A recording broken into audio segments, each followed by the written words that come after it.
Okay, it's 9:34, and I'm going to call this meeting of the Sacramento County Board of Supervisors to order and ask our clerk to please call the roll to establish a quorum and read the statement and meeting procedures. Okay, good morning, Supervisors. Cerna? Here. Kennedy? Here. Frost? Here. Hume? Here. Desmond? Here. And you have a quorum. This meeting of the Sacramento County Board of Supervisors is cablecast live on Metro Cable 14, the Local Government Affairs channel on the Comcast, Consolidated Communications, and AT&T Uverse cable systems. The meeting is closed caption and is webcast at metro14live.saccounty.gov. Today's meeting will be repeated Friday, May 12th at 6 p.m. on Channel 14. The Board of Supervisors fosters public engagement during the meeting and encourages public participation, civility, and use of courteous language. The Board does not condone the use of profanity, vulgar language, gestures, or other inappropriate behavior, including personal attacks or threats directed towards any meeting participant. Seating is limited and available on a first-come, first-served basis. Each speaker will be given 2 minutes to make a public comment and are limited to making one comment per agenda or off-agenda item. Please be mindful of the public comment procedures to avoid being interrupted or disconnected while making your comment. To make a comment in person, please fill out a speaker request form and hand it to clerk staff. The chairperson will open public comments for each agenda or off-agenda item and direct the clerk to call the name of each speaker. When the clerk calls your name, please come to the podium and make your comment. If a speaker is unavailable to make a comment prior to the closing of public comments, the speaker waives their request to speak, and the clerk will file the speaker request form in the record. The clerk will manage the timer and allow each speaker 2 minutes to make a comment. To make a comment by phone, dial 916-875-2500 and follow the prompts to be placed in queue for a specific agenda item or off-agenda matter. The clerk staff will transfer each caller into the meeting, and you may be on hold for an extended period of time, and your patience is appreciated. You may also send written comments by email to boardclerk@saccounty.gov. Your comment will be routed to the board and filed in the record. If you need an accommodation pursuant to the Americans with Disabilities Act or for medical or other reasons, please see clerk staff for assistance or contact the clerk's office at 916-874-5451 or by email at boardclerk@saccounty.gov. Thank you in advance for your courtesy and understanding of the meeting procedures. Okay, thank you, Flo. I would ask our Deputy County Exec, Siobhan Katari, to lead us in the Pledge of Allegiance.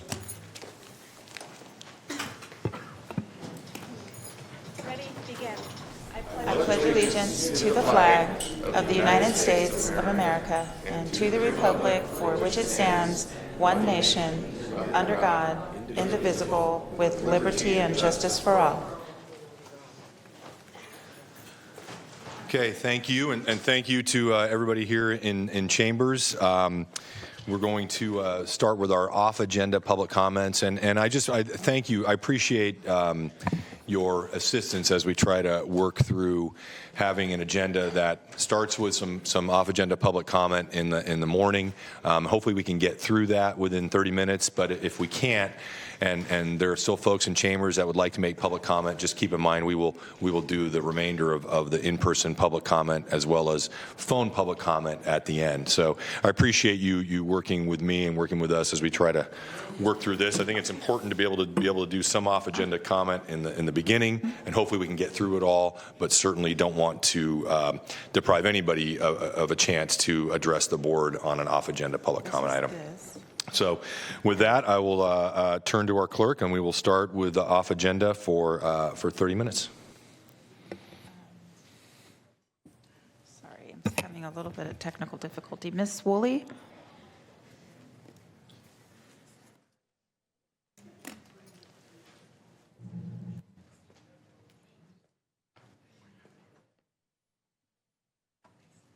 Good morning, Supervisors. I'm Debbie, and I'm here to talk to you about a press release that went out on May the 1st.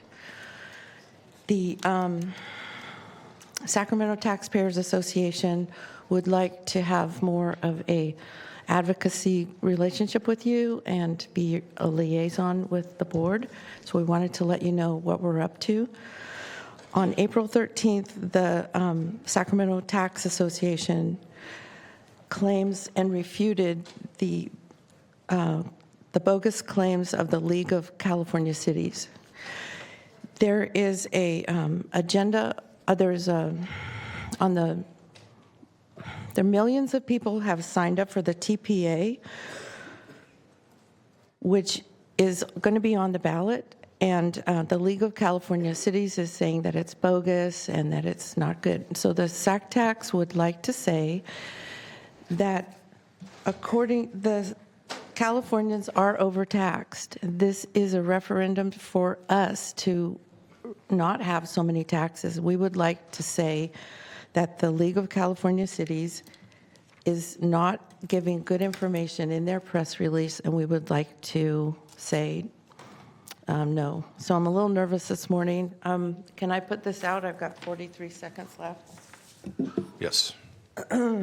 Sorry.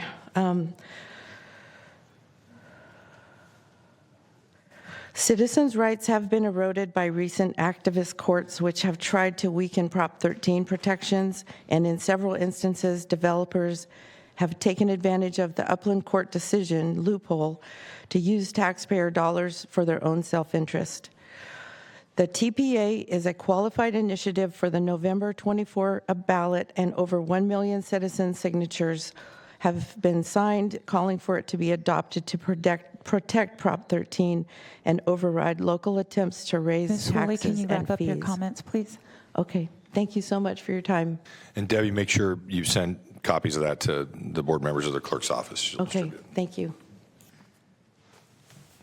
Okay, next, Sharon. Good morning, everyone. Thank you very much for your time. My name is Sharon Duchessi. I'm part of SAU 2015. I'm privileged to be part of the executive board. I'm also privileged to be part of the bargaining board. First, I wanted to say happy Mental Health Awareness Month. This is very close to us because we do deal with individuals with mental health issues. So this is an important month for us as caregivers. We're currently in bargaining, as you guys are aware, and we want to focus on a better wage right now. We've given you all our proposals, so we now want to focus on better wages. To give you a little bit of information, the county pays 16 cents per hour. The federal and state pay 84 cents per hour. So the majority of the funding for this program comes from the state and the federal level. Our money stays locally, and we use our money locally by paying bills, by paying rent, and by paying sales tax. So your 16 cents investment, you're getting back immediately as an investment in us. So we are asking for a better wage so we can invest more into the Sacramento County. And our money stays locally, so I want to make sure that you guys are aware of that. Many of us are unable to go on vacations. I don't know about anybody else. I don't have any offshore tax shelters that I can go into. So I want to make sure that you guys are aware of that. Our money stays locally. We want to support Sacramento County, and we're asking you to support us. Thank you very much for your time. Thank you. Next, we have Sarah Cuevas.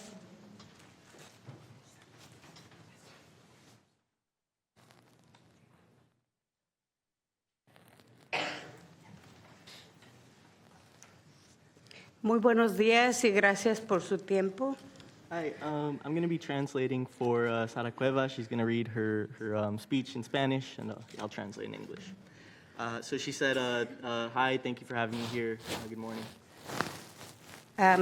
Hola, mi nombre es Sara Cueva y he sido cuidadora por 10 años y actualmente estoy cuidando a una persona diagnosticado con esquizofrenia, trastornos mentales y bipolar.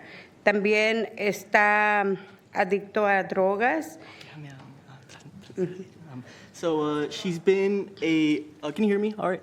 Yeah, so she has been a care provider. Sara Cueva here has been a care provider for about 10 years now, and she is taking care of a client who has bipolar, who has been diagnosed with bipolar disorder and is also addicted to drugs. So, thank you. Hago este trabajo porque he llegado a amar a las personas que cuido y debido a su adicción a las drogas y enfermedades mentales, su familia se ha olvidado un poco de él. Déjame She does this work because she loves the people that she cares for, and she also understands that because he's a drug addict, a lot of his family has actually left him behind. So she's here to take care of him. La familia no está tanto en comunicación con él, solamente que él los busque y sin mí pienso que él dice que sin mí él no sería nadie y estaría por las calles. Yeah. So the only way that he gets in touch with his family is if he reaches out. But she actually believes if she wasn't here, he'd be homeless on the streets. Como cuidadora no hago lo suficiente para cuidar tal vez ni de mí misma, puesto que solo me pagan 4 horas como trabajadora de salud y ni siquiera tengo yo un seguro médico. Me han diagnosticado, en el pasado tuve cáncer y me han diagnosticado hace 6 meses un tumor en mi cabeza. Y pues no tengo lo suficiente, no gano lo suficiente para atenderme. Esto tiene que cambiar, necesitamos ser tratados con dignidad y respeto. She herself, she's a caregiver, healthcare worker, and she has no health care. So she is mentioning how she has had cancer in the past, and she was actually just recently diagnosed with cancer again, a tumor in her head. So she's a caregiver without any health care. And she is saying how it is now time that we're treated with dignity and respect. Y es hora pues de que nos tomaran más conciencia de que ganáramos por lo menos $20 la hora. And she also asks if you can consider, all those facts, and it's now time for 20 for caregivers. Thank you. Muchísimas gracias por su tiempo.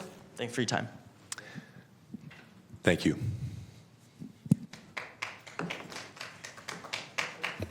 Next, we have Joy Okoro.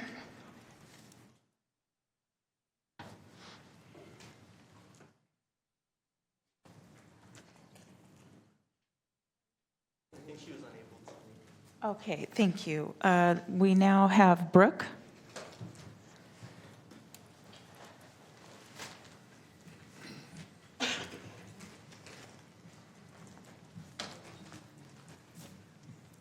Hello, good morning. I'm Brooke. I'm a little nervous. I don't have anything super prepared, but I want to say I'm here in solidarity of the care workers who deserve, at the bare minimum, a living wage. And I'm also here in solidarity of my friend Liz, who's going to speak after me. But she's one of the many people that I've met over the last few weeks who've been affected by the county's sweeps. And they're really brutal.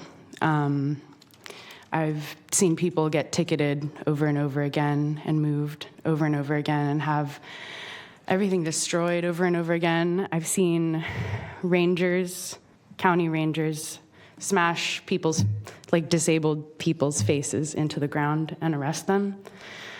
I think these people really need help and not to be further kicked around. It's an endless cycle, and I know you probably recognize me. I've been here over the past few weeks, so I should be less nervous. But I don't know. I'm kind of saying the same thing over and over again. The violence is really endless. I also work on a crisis line for my sister's house, and I take so many calls that are really urgent situations of women experiencing violence that is indescribable, and they need shelter immediately. And there's no thing that I can offer them in that moment, and it's really heartbreaking. And I need to. It's really painful to keep picking up the pieces of the harms that y'all are doing by not acting, by not doing your job of helping people. So please help people. Thank you. Liz?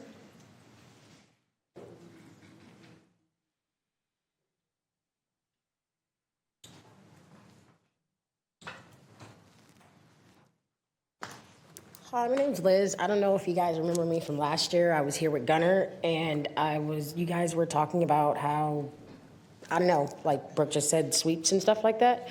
I've been part of a large sweep. Like, you guys, actually, I think it was you, Rich Desmond, you actually promised me and Gunner's whole team housing. And it's been a year, and I'm still homeless, and now I'm being swept. And I'm being harassed by rangers, like, constantly. Like, I have, like, 6 tickets for living, and nothing's being done. Like, you guys are going around Martin versus Boise. You guys are going around the whole side. Like, I'm baffled. Like, this is ridiculous. Like, something needs to be done, like, soon. Like, I'm still homeless. So, I don't know. Can we figure something out? Can we do something better? For like everybody, like instead of just sweeping people and taking people's things and making people go to jail for being homeless. Like, I mean, some people do want to be homeless, some people don't. I personally don't want to be homeless. I've been homeless for 10 years. I'm tired of it. Like, I don't know. Just, I wish there was a change somewhere. So here I am trying to make a change. So, thank you.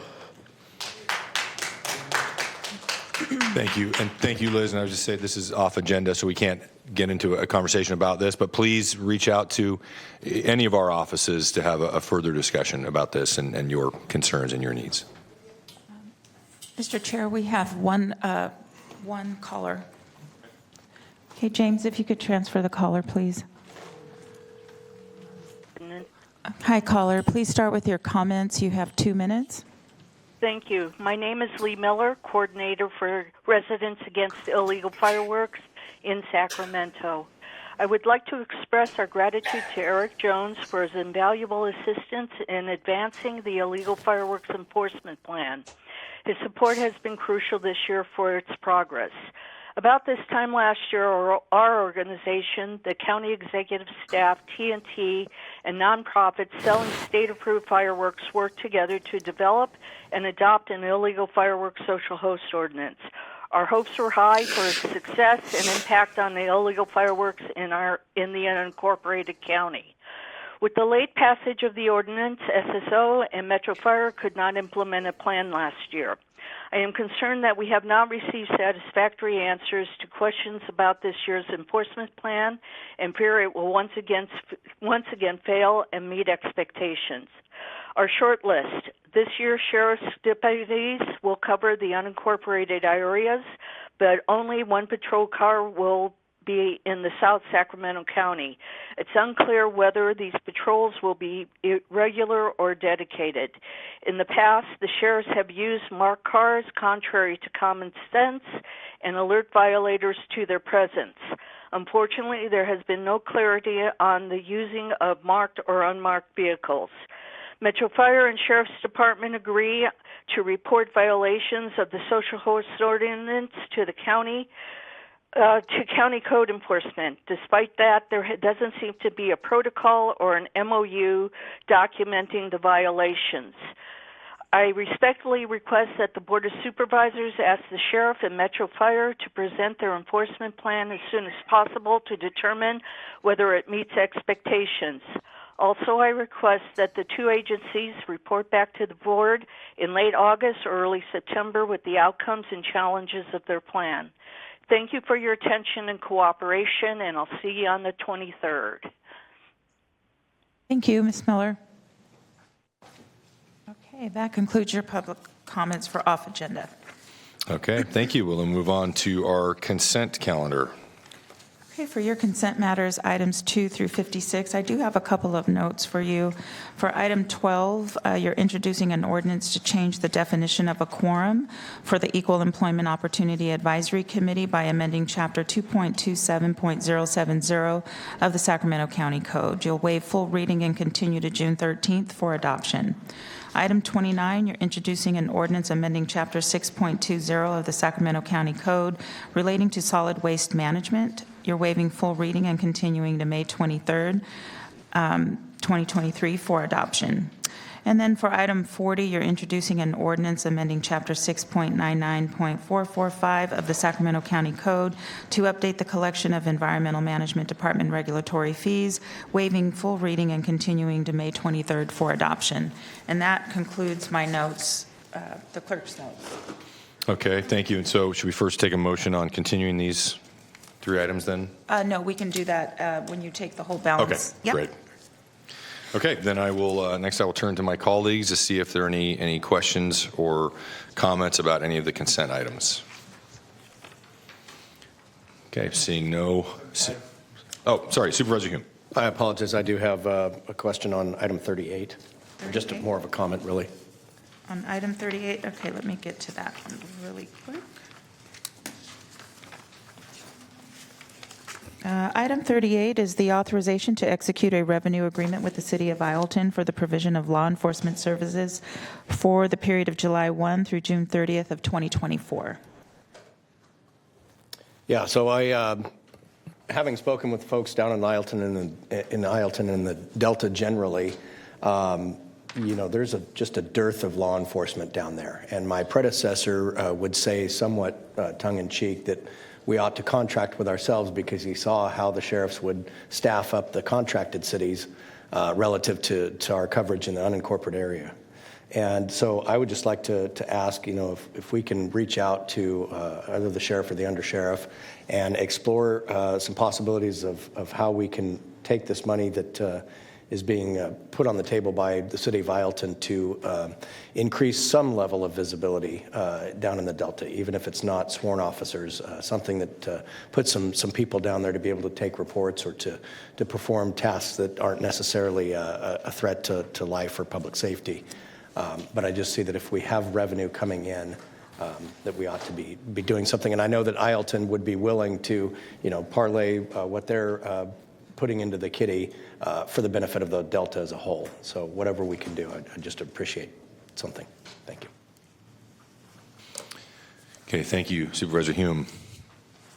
And I don't see any other supervisors in the queue or were there keyed up here. So any public comment on consent items? So we do not have anyone in the queue, but we do have several in person. So Ms. Woolley is signed up for several items. She did indicate that she's not going to speak on all of them, so I'll go ahead and call out those items. Item 5, 7, 12, 13, 17, and 29 are the items. So if Ms. Woolley, if you could come down to the public counter here, or to the podium. Mr. Chair, how would you like to proceed? Because there's multiple items here. Well, I'm not going to give 2 minutes per each item that you call out. Okay, so I'll give you 2 minutes. Okay, great. Hey, Rich. Thank you again. So I have 2 concerns that I wanted to address in 2 minutes. One is that in becoming an advocate with the board and becoming a liaison, I want to see the agenda as soon as possible. So I've put a reminder on my telephone Thursday to start looking for it. I didn't see it Thursday night, Friday morning, Friday noon, and by Friday afternoon, I was fully engaged in life and date night, and I did not get a chance to see the agenda items. I pulled a text off Saturday night. I didn't have time to review it on Sunday. So my first request is, there's 2,000 pages to read. There's no way that I can be on the same page with you if I don't get a copy of the agenda item to send out to my team until Friday afternoon. So that's my first thing. The second thing is, this morning I did go through the text that I had pulled and I searched for the word waived, because what was concerning me is 2 things. So a heck of a lot of items, and I respect the fact that we're saving time, but there's a heck of a lot of items on the consent calendar. We don't even talk about them. There's really not a lot of air given to these, and there's a lot of good ones there. There's a lot of money. But I did a search this morning for the word waive, and I came up with 5, 7, 13, 17, 12, 29, and 40, wrote them down and came here. My point is, is it good governance to keep waiving? Now, you know what? I clerically made errors. I came down and saw the real agenda today, and there's only 3 that they're being waived, and one of them is 40, which you've already heard. But my point is, I want to be organized. I want to know what you're talking about. I want to know what's going on in the county. I want to be able to talk about that intelligently and with you.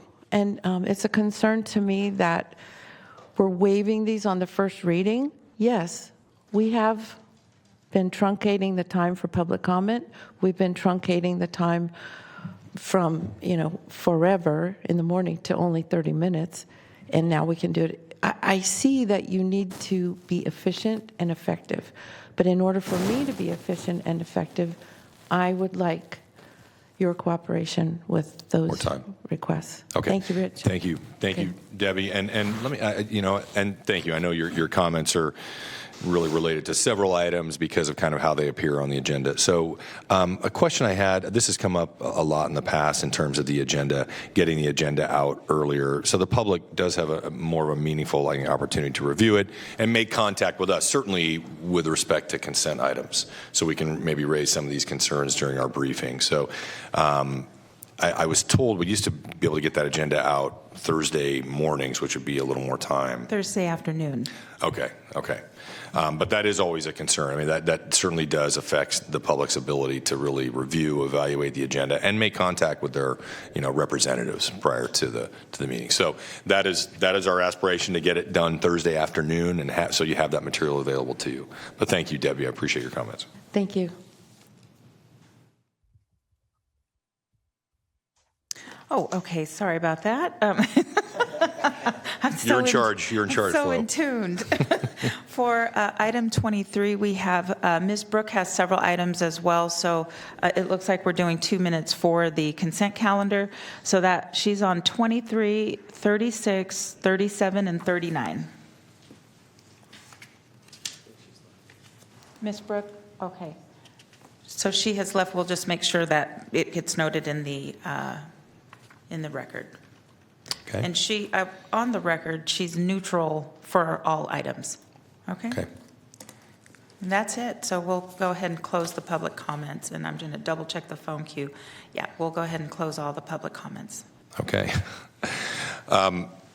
So I'll bring it back to the board. Any other comments or questions from my colleagues here? Seeing none, entertain a motion for the consent agenda. I'll move consent. Second.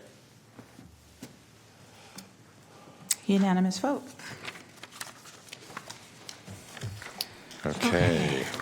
For item 57, this is a presentation of resolution honoring Improve Your Tomorrow's commitment to community and the success of young men of color. Okay, I'll ask Michael Lynch. I believe Michael Casper also up there, and everybody from your team. Michael, please have him come down.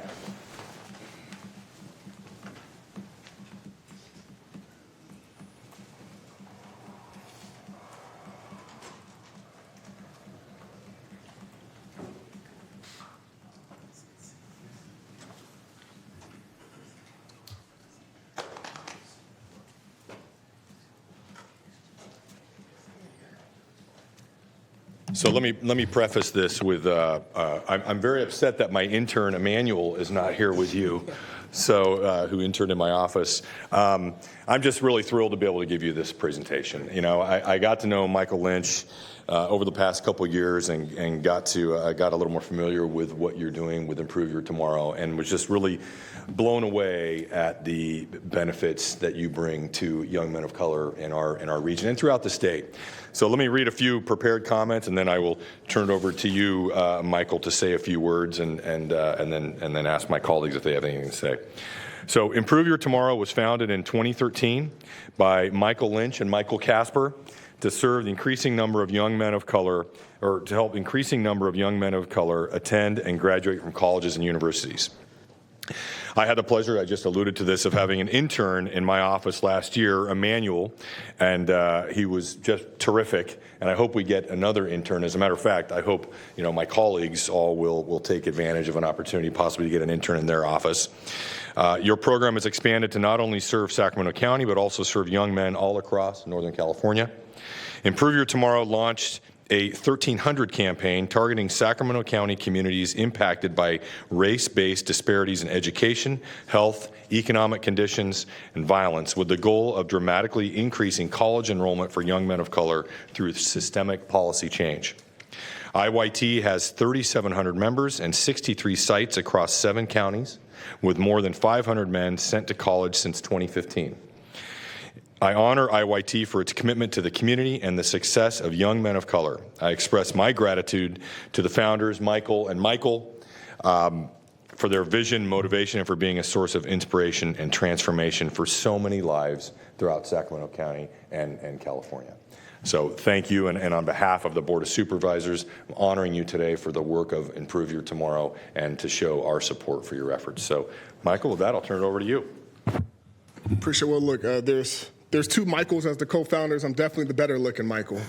So I'm glad he's not here to confirm. But first I want to thank Supervisor Desmond. I mean, for his leadership, for his grace, for his empathy, just for his heart. I got to know him the past couple of years, and Sacramento County is truly a blessing to be able to have you in service. You all have a tremendous impact. I want to thank you all. I mean, this year we celebrate our 10th year. So we have served thousands of young men of color over the course of 10 years, and each one of you over the course of 10 years have supported IYT through an event sponsorship, through hosting an intern, right, through ARPA funding.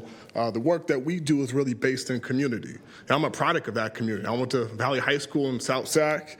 Not always the neighborhoods which I grew up in were tremendously challenging. They were tremendously fantastic people, but not always the opportunities for us to be able to thrive. And I was fortunate because, not only did I have a phenomenal dad, I had some teachers and counselors and folks who really invested in me. And the premise of Improve Tomorrow was exactly that. We know that our young men, although they're the lowest performing students in almost all of our schools in Sacramento County, have a tremendous ability to be exceptional. We have seen that over the course of 10 years, where 99% of our young men graduate high school on time, close to 80% attend college. And now we have folks who are really leaders within this community. And all of this is steeped within community. So we appreciate you all and your leadership, and we know that you all have a hard job. And for us, it's trying to make sure we can go alongside to solve this. And I'll be remiss if I did not talk about our biggest project to date. Currently, we're in the process of renovating a 15,000 square foot building in North Sacramento, and Supervisors are in this district to create the first ever college success center for young men of color in California, and I would argue the entire country. So we would appreciate your support as we seek to renovate and to move this project forward and have the county go alongside us to do this first of its kind project to create transformative outcomes for young men of color within our region. Thank you. Thank you, Michael. Anybody else have anything to say? I'm sure you're. I'll now ask my colleagues any comments from.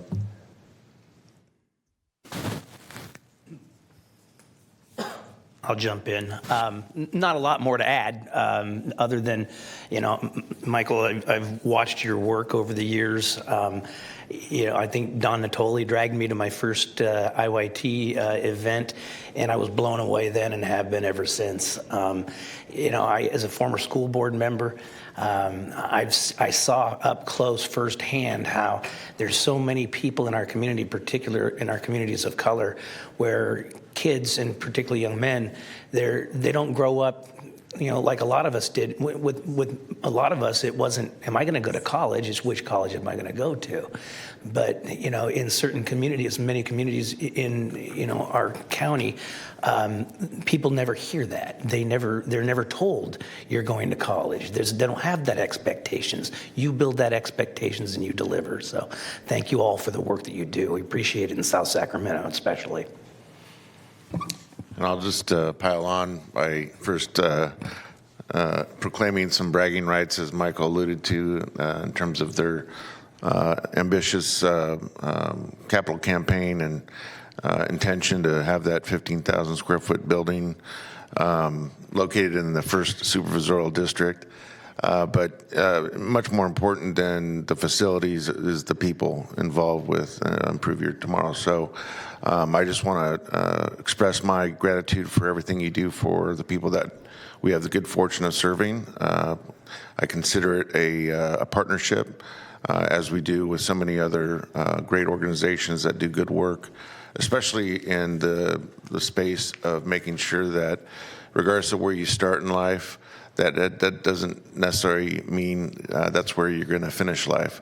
And I think that's, in a nutshell, kind of what the mission of OIT is to make sure that you are influencing to the best of your abilities the fact that every young man has great potential, and it really, on occasion, just needs nurturing by folks that can see that potential and make sure that they have what they need to succeed. And again, we can't do it all as a local government, and we lean hard, quite frankly, on great nonprofits like yours, and we wish you all the great success and keep up the great work. And I'll just add that I had the pleasure of attending recognition breakfast earlier this year. And I just want to say that the caliber of people involved with your program, certainly from the founders and the staff, as well as the mentors that impart their wisdom and guidance, but particularly the young men that were represented having participated. It really, I mean, I hope you wake up grateful every day about the impact you're having on the world, and certainly on these individuals. And congratulations to you. And I'd love to be there for the ribbon cutting when you finish your renovations. I just want to say, I think this is the kind of work that can change the world. So often we focus on how we can fix what's broken, but what you're doing is you're working from the inside out to change a culture or change a dynamic, a life. You're doing something bigger that will spread and multiply with families and neighborhoods and communities. And I want to applaud you for your leadership and for all that you're doing, and tell you that I'm excited. And if you need internships, I hope you will reach out to my office if we can help. We're happy to, and want to support in any way we can. So thank you. So I knew all of my colleagues would want to say something, because you have universal support from the Board of Supervisors for the work that you do. And yeah, about that recognition breakfast, to me, it's just inspiring to see the role models, the supports, the inspiration from everybody there who are just embracing these young men, lifting them up and making sure they succeed. So thank you, and I'd ask everybody in the audience and my colleagues to please join me in a round of applause for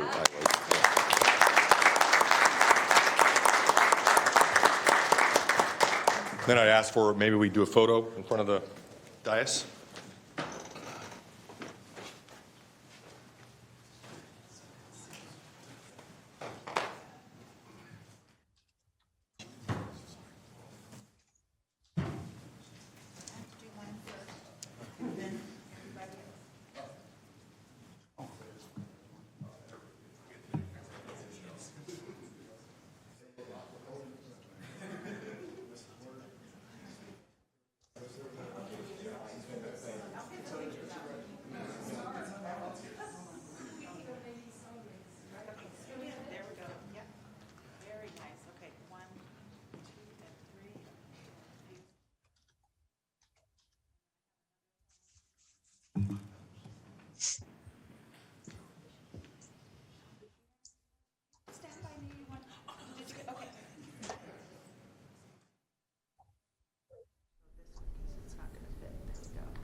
I'll go ahead and read the next item, which is presentation of resolution recognizing May is Bike Month 2023. Okay, thank you. We have Cheryl.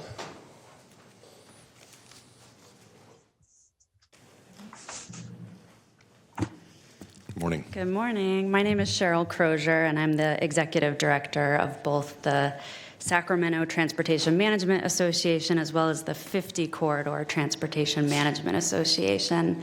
These are two nonprofit organizations that are actually in the early stages of merging. And our mission is really to help people choose sustainable transportation. And we do that through work with employers throughout the region, including the county and all of your employees here in this building, as well as some of the other departments of the county. We also work in communities. So, for example, in Supervisor Hume's district, we work with a community who pay fees every year to help mitigate their air quality impacts. And in all of our work, we're educating people about their transportation options and helping them explore their travel habits and trade more driving trips for sustainable trips by walking, biking, carpooling, and using transit. So one of the big events that we have every year is May is Bike Month, which is a huge institution around Sacramento. And we're really excited to be a partner in May is Bike Month this year. We've already got over 330 workplaces throughout the region registered for the challenge. This is a month-long challenge. Most people participate with their workplace, which means they log their rides throughout the month, and their workplace, their teammates, get points towards the competition, and individuals are also entered to win for prizes such as bike giveaways, e-bike giveaways, and things like that. So there are over 3,500 people in the region who are currently registered and participating. I think they've already logged over 7,000 bike rides. And a quick check, it looked like about 44% of those rides were for transportation purposes, which means replacing a driving trip with a bike trip, which is phenomenal for our air quality, our health, VMT reduction, and all of that good stuff. Before I turn it over to Deb Banks, who's the director of SABA, which is the organization leading this effort, I just wanted to encourage you all that as of a few days ago, only 22 people that work in this building were registered for the Bike Month Challenge. So I would encourage you and your staff to go online to mayisbikemonth.com, register for the challenge, get out on your bike and log a ride, and I promise you that you and your staff will feel happier and healthier for having done it. Yeah, right on. Thanks, Cheryl. My name Thanks is for throwing down the gauntlet, Cheryl. Yeah, exactly. I'm going to raise that even a little bit more. My name's Deb Banks. I'm the executive director of SABA and the Sacramento Area Bicycle Advocates, and this is our second year in running May is Bike Month. It used to be in the hands of SACOG. They asked us if we would take it over because we are a local advocacy organization and have partners and friends throughout the SACOG region. So we said yes. Here we are in year two, having a delightful time, encouraging everybody to trade their car keys for their handlebars, and even a short trip. It can be 2 blocks. It can be a mile. It can be 100 miles if you're a bike hiker. Or a long-distance cyclist. It doesn't matter. What we're trying to get people to do is to leave their cars at home and just try using a bicycle or walking, which is good for them. And of course, as Cheryl said, good for VMT reduction, good for our greenhouse gases, great for the environment, et cetera.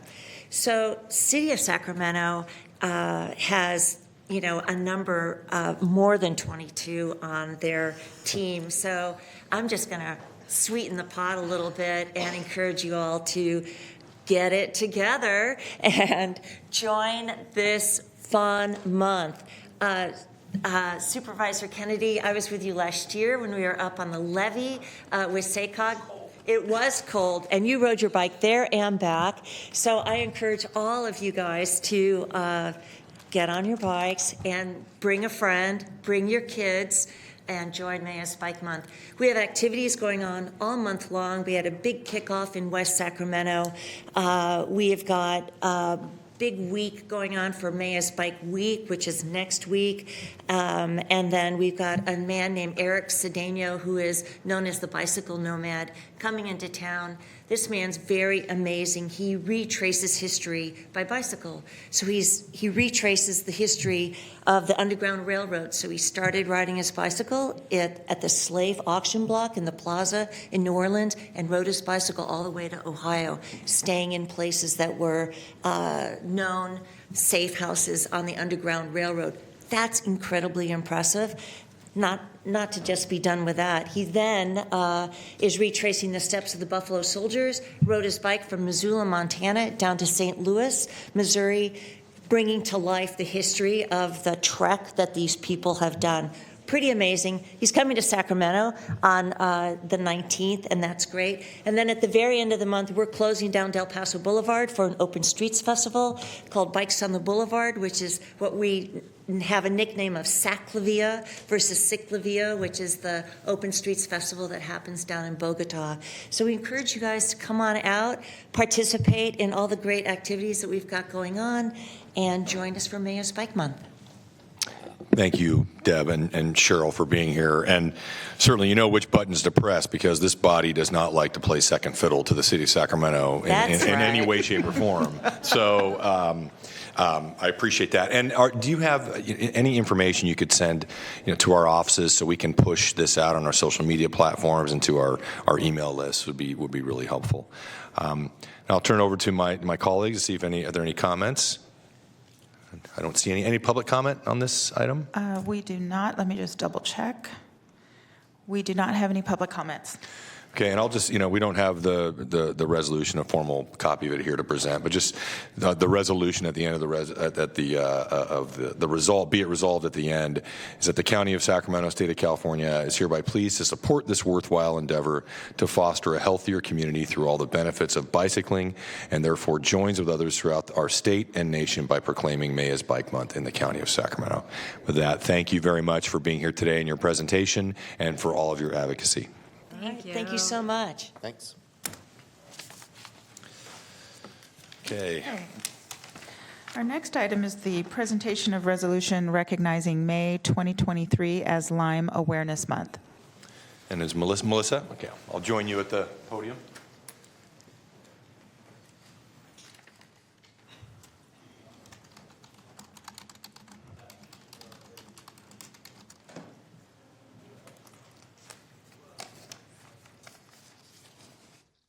And thank you, Melissa. This is a request to the board to recognize Lyme disease awareness, which is something that is crucial and has a huge impact in our community. As many of you know, Lyme disease is a complex, multi-system illness caused by bacterial infection transmitted by the bite of an infected tick. It's often a misunderstood illness that can cause serious health problems if not caught early and properly treated. Sacramento County is pleased to join the Sacramento Yolo Mosquito and Vector Control District in bringing attention to the risk of exposure as we approach the summer months and outdoor activities associated with the season. And Sacramento County invites people throughout our community to recognize the importance of Lyme disease and learn more about how to avoid and protect themselves from it. And we appreciate those who serve to research, treat, and combat this and other diseases and carriers which transmit them. And so on behalf of the board, we proclaim May 2023 as Lyme Disease Awareness Month in Sacramento County. And with that, I'll turn it over to you, Melissa. Thank you. I'm Melissa Moya, and I am the Executive Director of Lyme Fight Foundation here in Sacramento. Our mission is to educate and bring awareness to Lyme disease. We are working on trying to get into the schools and the different parks and recreation areas to just bring awareness, let everybody know to be safe when they're out there enjoying our trails. I am a Lyme patient, and that's why I did start the foundation, there was not a lot of information that I could find. So we are working towards it and also being a place for patients to come for help and a resource. So thank you very much for supporting us again this year. Thank you, Melissa. We're happy to help recognize not only the importance of being aware of this, but also recognize the hard work of you and so many others in helping keep us safe. So thank you. I'll ask my colleagues, any comments? Colleagues? Just welcome back and thanks for what you do. Okay. Any public comment on this, Madam Clerk? We do not have any public comments. Okay. Yeah. Flo, could you take a picture of us? Oh, absolutely.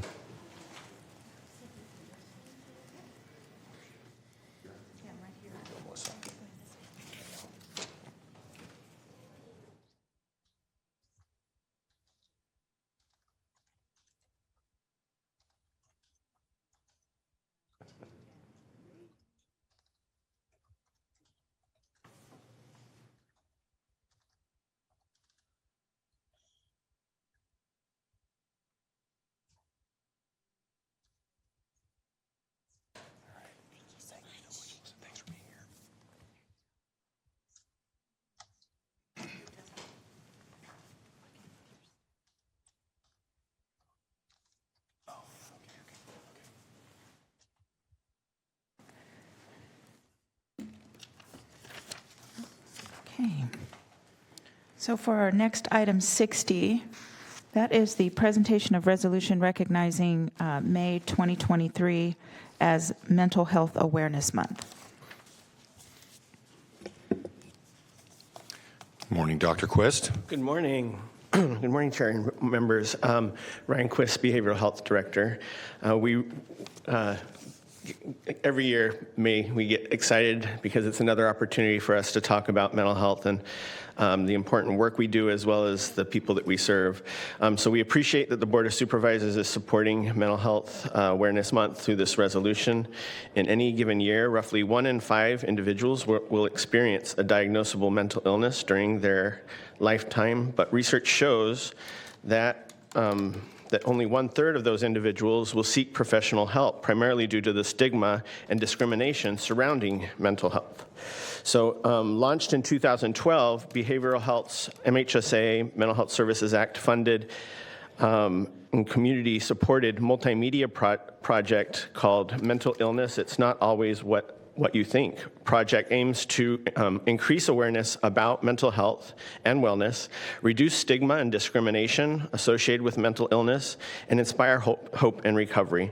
So in recognition of Mental Health Awareness Month, the Mental Illness It's Not Always What You Think project will have an art display at various locations around the county, and you can find out where those locations are as well as learn more about the project at our website, which is www.stopstigmasacramento.org. One of the other components of the project that we're really proud of is that we have what we refer to as the Stop Stigma Speakers Bureau, and these are individuals who will come and tell their story. So we put a face to the work as well as demonstrate their experience and success with recovery. So along those lines, I'd like to take this opportunity to introduce you to one of our Speakers Bureau speakers. And so if I could invite Desiree Aragon on up, please. She's been with the Speakers Bureau since 2020, and she's here to share her personal story with you. Thank you, Ryan. Welcome, Desiree. Thank you. So I'm terrified being here today. I've been with the Speakers Bureau since 2020, and we were virtual. This is actually my first in-person time sharing my mental health journey. So thank you for having me. Thank you, Sacramento County. Thank you, Supervisors. And thank you to the Mental Illness It's Not Always What You Think project for allowing the Stop Stigma Speakers Bureau to do this. If you've ever walked into a haunted house, you were probably expecting to be scared. Maybe you turned a corner and thought something might jump out at you or make a loud noise, and that perhaps excited you, made you giggle, or hide behind somebody. That experience of being in a haunted house is how I live my life every day. I live with something that's called generalized anxiety disorder, and I'm in a constant state of high alert. Being here today seems like a normal thing to do to participate in county activities. For me, I have cried. I cried when we saw our caregivers speak openly about what it's like to serve the people that they care for. I cried when I saw the young men of color be able to form their not-for-profit and talk about the world that they're going to create by changing the communities that they have lived in and the people that they inspire. I cried because I know somebody who passed away from Lyme disease. This is what it's like to be highly sensitive and live with generalized anxiety disorder. How did I get here?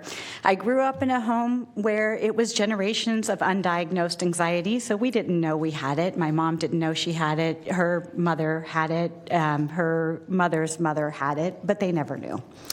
When I was in my 20s, I had become a workaholic, and the only thing I did was work and party, and I felt like there must be more to life, and so I went to a psychiatrist, or a counselor better, and the counselor said, yeah, you have something called generalized anxiety disorder. I said, what's that? She says, well, basically, if you go left, what happens? I said, I feel like it's a wrong decision. And right, wrong decision. And forward, wrong decision.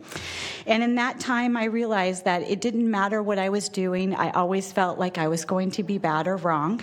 And I had this amazing skill for appearing like everything was okay. I don't know if you can see this right now, but most people would probably be shaking a little bit more than I am. I have this ability that the more scared I am, the more poised I appear. And unfortunately, that meant that people didn't know that I had this disorder. So thankfully, my psychiatrist or my therapist at the time helped me to see that I had the disorder, and I was able to get some coping mechanisms that allowed me to more center my life on the things that I thought I was supposed to do. Coping mechanisms were things like journaling, walking, biking, making sure that I was able to do a meditation, breathing exercises, quiet reflection. So I got what I thought was better. I actually thought I overcame the disorder. But what really happened is I didn't understand that the anxiety morphed itself into something that's called codependency.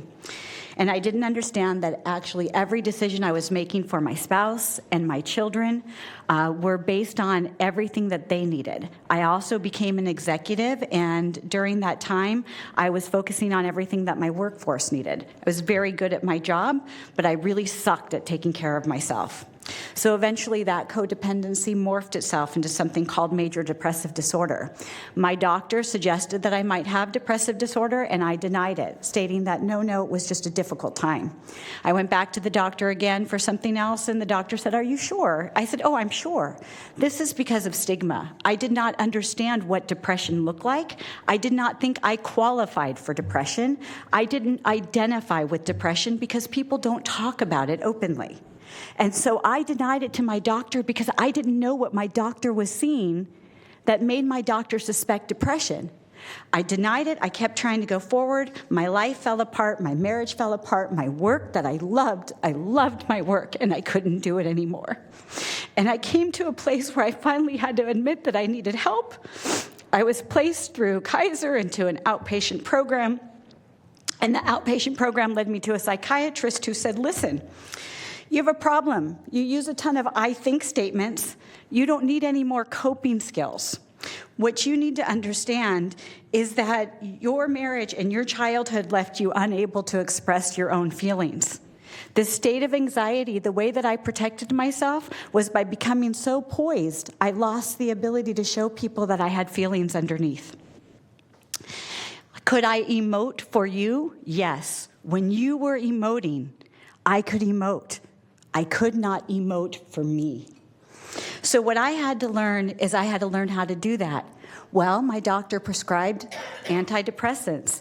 I had not wanted them. I had said, I don't think I need those. And the reason is because stigma told me that what would happen with antidepressants is I would stop feeling.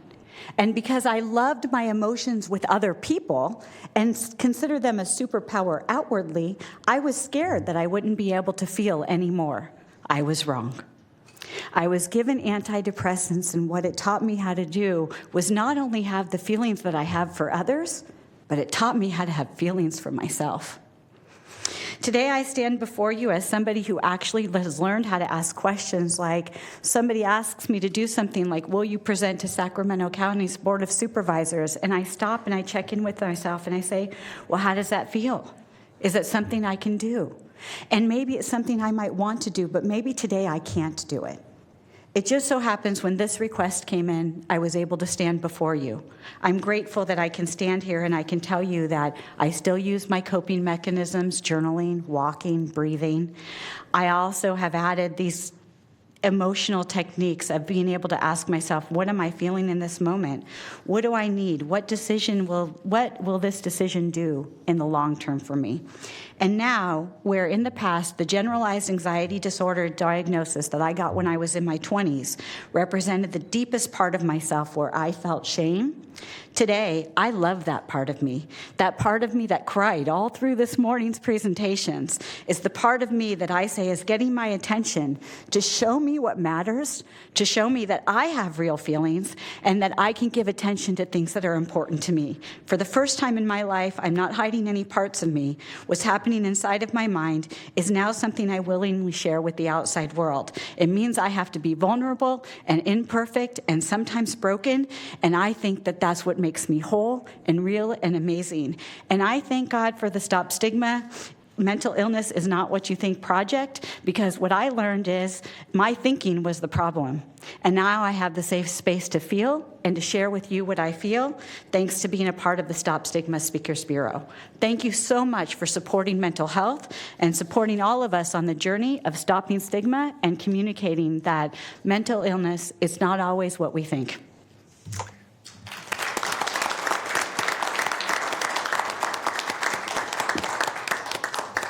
Thank you, Desiree. That was inspiring, and thank you for your courage being here today.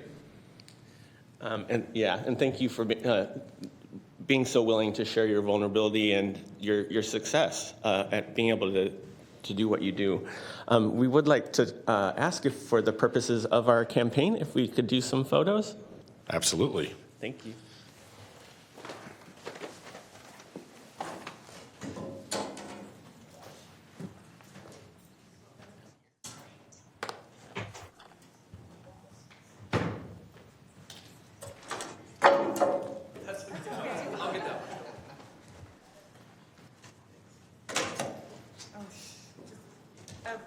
Let us do that, Ms. Ross, please, because if that falls on someone, it will hurt you. I'm better at this than walking, I guess.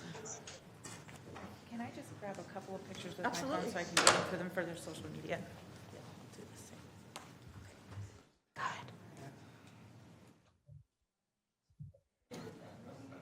Stick with me first, and then you'll do the big guys.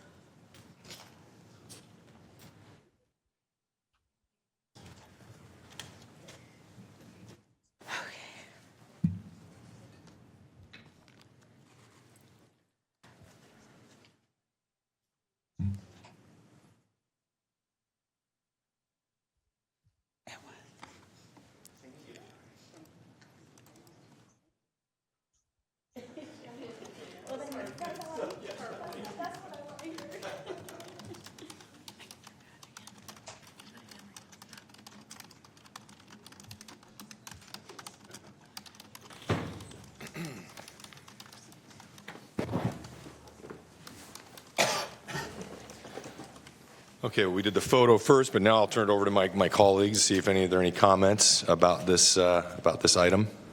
Supervisor Hume. Thank you, Chair. First of all, I just want to thank Desiree for not just the courage that it took to stand up there, but for the vulnerability and recognizing that this was okay for you this morning. And I hope that through your words, you are empowering others to get in touch with themselves. And, you touched on something that is I think, critical not only to this campaign, but just in general relative to our mental health, and that's the admission that it's okay to not be okay. And to face that. And the other thing that you touched on, that having studied a little bit of mindfulness, is how powerful our thoughts are and what they do to us. And if we don't check in with them, and if we aren't aware of them, our brain will control us rather than the other way around. And so I wish you joy and good fortune on your journey, and I know that it will be a journey every day, and thank you so much for sharing your story with us. Thank you, Supervisor Hume. And I'll just, say a few words. I certainly echo what Supervisor Hume said, and this campaign is so important. The awareness this month is so important. I've heard from so many people who I've learned from over the past few years of being in office here. We have always made this distinction between physical health and mental health. There shouldn't be that distinction. It's health. It's just good health. And whether it's a mental health issue or physical, they should be treated the same. We should not stigmatize. We should not make any judgments about people, whatever their health issue is. We should just find a way to help people get healthy. I just participated with Supervisor Kennedy in the NAMI Walk event over the weekend, and as you know, a huge focus of that event is to destigmatize mental health and to come together as a community and be more aware of the resources that are out there, the supports that are out there. I, like so many people, have dealt with mental health issues and certainly more profound issues with members of my family. But this is an issue that impacts everybody in one way or another. So thank you for everything you do. Thank you to our county staff, our behavioral health director.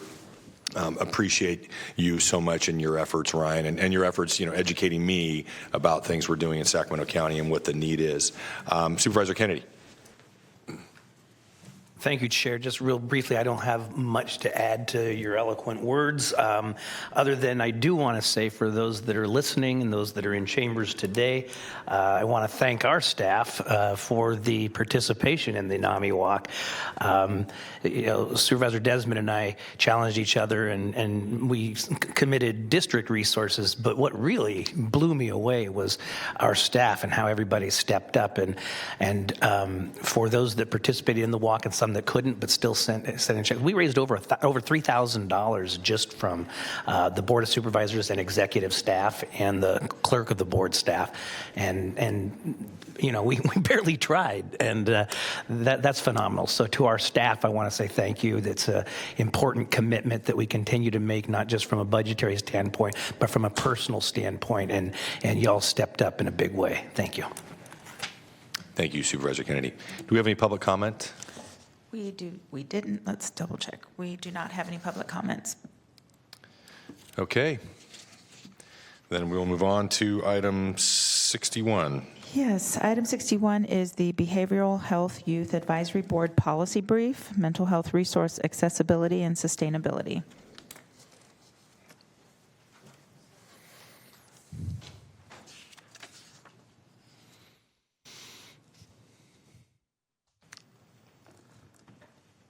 Good morning. Welcome. Good morning. Before we get started, I just want to okay, perfect.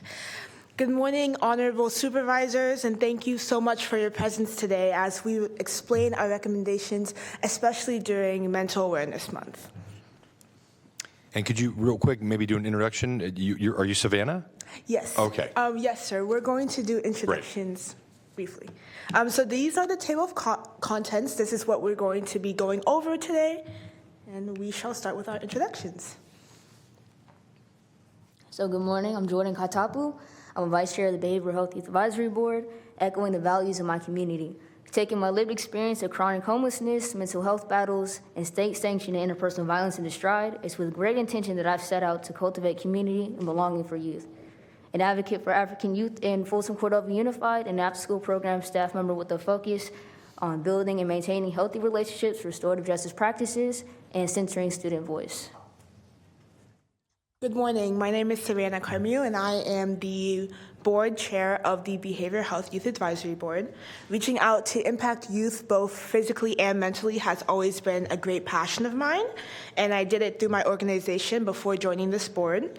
And I've had so many different opportunities on this board to improve myself and to advance my knowledge about mental awareness while effectively encouraging my generation to live that healthier lifestyle.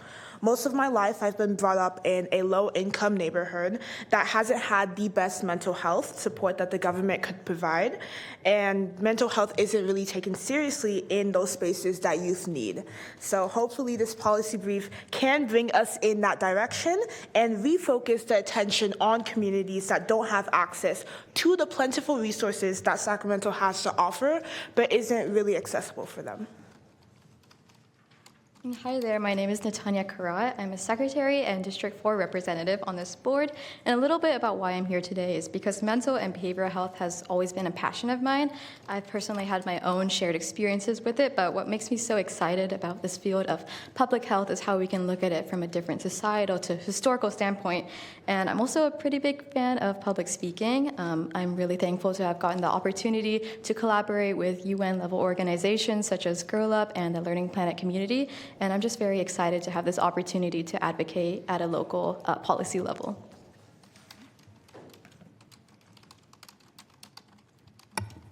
Hi, my name is Radha Johan. I'm a freshly joined associate board member. Since I recently joined, I do not have that much experience, but I have strong passions in mental health and roots in there too. All right, so we're going to move towards telling you a little bit about our current and previous board members. So starting off with District 1, we have previous board member Mark Borges. He's a Cal Poly graduate with a bachelor's in science in environmental management and protection. Mark Borges remains civically engaged in Sacramento County. After aging out of the Behavioral Health Youth Advisory Board, Mark was appointed to the Public Health Advisory Board. Next up, we have previous member Trezell White. He's a graduate from Mental Health Court. Trezell White prides himself on leading by example. After experiencing stigma for mental illness, Trezell joined the Behavioral Health Youth Advisory Board with the intent of making the change to our community and creating safe spaces for those with mental illness. Now, Trezell is an active member of former President Obama's mentoring program, My Brother's Keeper. And lastly, our previous member for District 1 is Karen Carr. She is a first-generation daughter of a low-income Punjabi Sikhs. Karen is never shy about speaking up against injustices. Her lived experience with low-income social service programs ignited her passion to advocate for change in systems. She completed her master's degree in London at St. Mary's University and now works at Weave. Going on to District 2, we have current member Jalen Wright. He's a senior at Sacramento Charter High School. Jalen strives to become part of our mental health workforce, and Jalen joined this board as a beginning of his journey of making a positive impact on people's mental health. We also have previous member Mirsha Posh. Mirsha Posh is a Native Youth Ambassador and an active member of Law Academy. Mirsha Posh is inspired by her grandfather, who immigrated to the U.S. from Mexico at 21 years old. Marissa joined the board with hopes to make a difference in this community and to be a voice to those that do not have the courage to speak out. Going on to District 3, we have Audrey Nunez. Audrey is a paraprofessional, recently accepted into the teaching program at UC Davis, and Audrey works with the Sacramento Youth Center, where she successfully facilitates empowerment groups for young female-identifying people. All right, so I'd like to introduce my co-member, Ria Srivastava, who's a really amazing community activist, and she's also a current student board member of the Folsom Cordova Unified School District and a senior at Vista de Loga High School.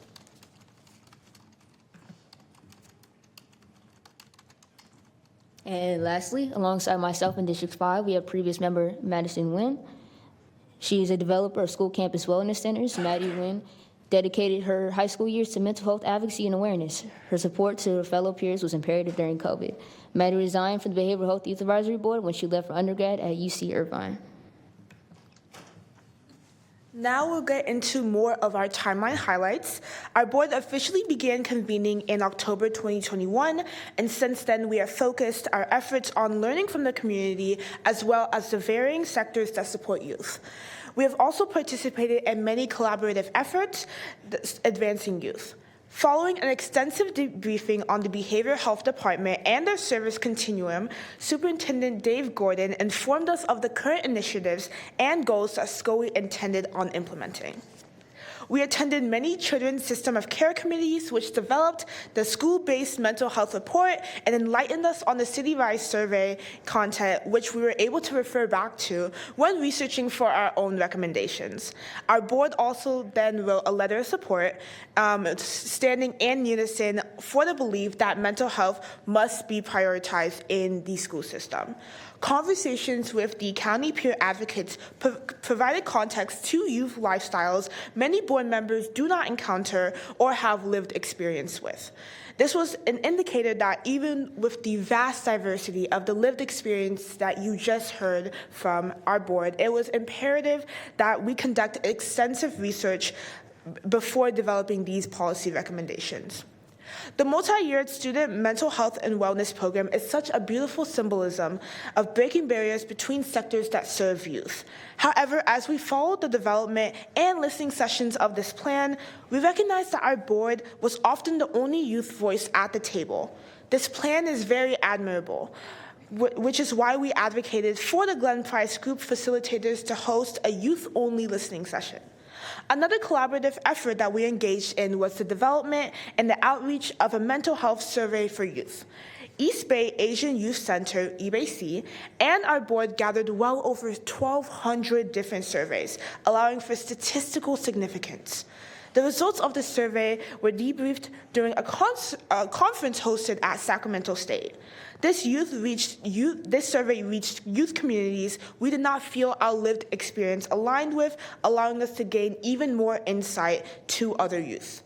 In order to have a very comprehensive understanding of varying youth communities, the last group we interacted with was the refugee youth at the International Rescue Committee survey to further gain even more insight to ultimately add to our policy. So moving into a little bit about our recommendation stages, our timeline of events has allowed us to feel confident in our ability to present our recommendations to you here today. Before we dive straight into our policy development, though, we went through a thoughtful process. The culmination of data allowed us to easily navigate through conversations with other youth for listening sessions and one-on-one conversations, bringing us to developing goals for the board that encompass inclusivity. We were able to brainstorm plenty of recommendations to which we tailored to focus specifically on mental health resource sustainability and accessibility.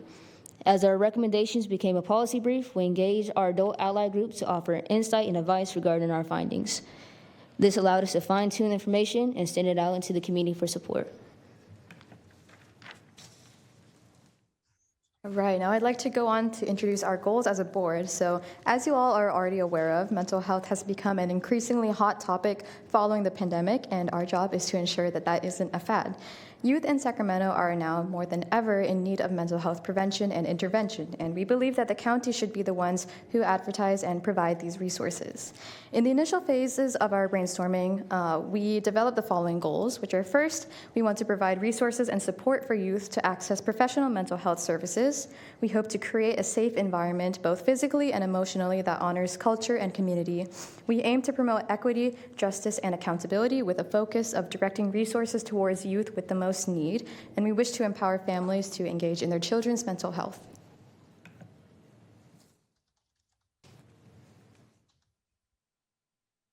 Our vision as a board is to create a community where all of Sacramento's youth are valued and have direct access to mental health care and services both on and off school grounds.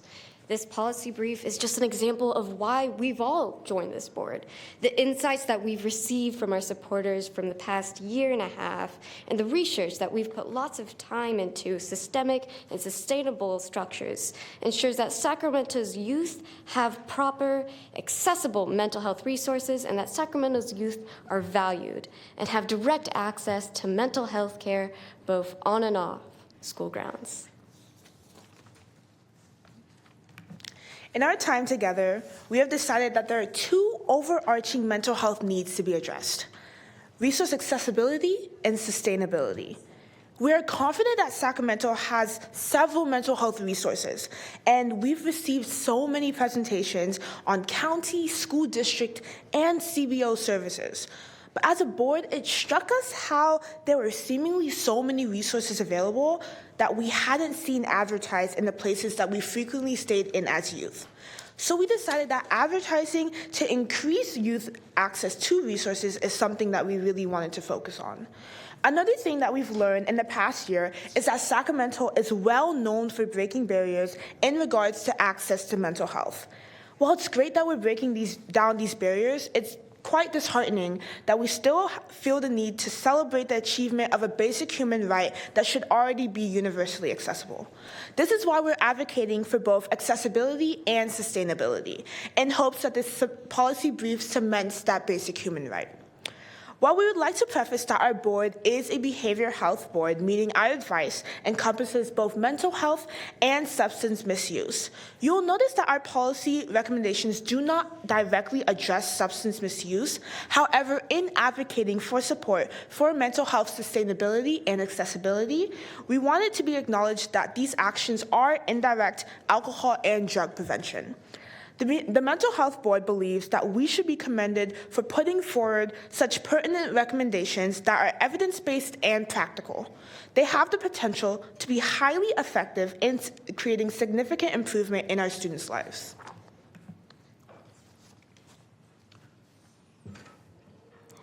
Our proposed solutions for promoting accessibility to resources and services will enhance mental health prevention. Our recommendations intend to break barriers between systems and, in turn, strengthening sustainability of programs developed. So our first policy recommendation is that the Board of Supervisors supports the county collaboration with the Office of Education in the recruitment of mental health practitioners on school campuses and promotion of schools and centers of wellness and restoration. As we learned from Superintendent Dave Gordon in early 2022, SCOE has prioritized getting mental health clinicians on school campuses, and we find it crucial that the county assists in this recruitment. To quote Dave Gordon from his letter of support for the policy brief, SCOE is experiencing challenges that must be acknowledged as they strive to fulfill their commitment to provide school-based mental health prevention for youth across the county. It will take collaboration and collective impact to meet their commitment of placing over 300 clinicians on campuses. Additionally, youth spend most of their childhood on their school campuses. While schools are developed to enhance our education, we believe that schools must focus on the whole child, not just the education of youth. Therefore, we expand on our request for supporting the recruitment of mental health practitioners to include promoting schools as centers of wellness and restoration, not just as centers of education.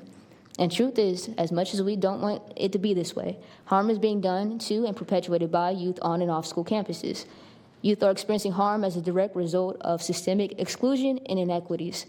Engaging in restoration as one of the components into these currently absent or lacking support structures will give youth the tools to address and repair harm and promote a healthier sense of well-being. An implementation suggestion: schools should provide wellness space on campuses and a staff member to coordinate services and agencies. But the actual cost of the services should be paid by local health agencies or nonprofits that bill Medi-Cal alongside private insurance to ensure that all youth have access to services. Next, for our second recommendation, we want to strongly encourage county collaboration with the state in developing and advertising telehealth programs for students to connect with those professionals and clinicians online. In order to meet the needs of our generation, it is very crucial to have mental health resources available in a way that meets our youth's comfort levels. We also want to stress how important it is for youth to have access to mental health professionals both on and off campus. From reading through Cities Rise surveys and listening in on Children's Care Committee hearings, we've learned that over 60% of youth prefer going to their peers to discuss their mental health before going to an adult or a clinician. And by pointing this out, we are by no means aiming to diminish the need for clinicians, as they are professionals that we need to keep our youth properly informed and safe. But we just want to shed light on how youth need access to a digitally safe platform where they can discuss mental health matters with their own peers. The current telehealth platform that the state's Department of Health Services intends on rolling out for youths aged 13 to 25 meets this need. We would like to ask our supervisors to ensure that once the development of a telehealth program is made available, that we properly advertise it on youth-friendly platforms. Moreover, isolation and new age technology have led youth to different forms of communication than our preceding generations. In order to reach these youth, SCOE believes that they must communicate in ways that are familiar to them. That is why SCOE supports specifically the county collaboration with the state in the development of advertisement and telehealth programs, where students can connect with these professionals and clinicians online. SCOE also vows to support advancing access for youth through youth-friendly telehealth development.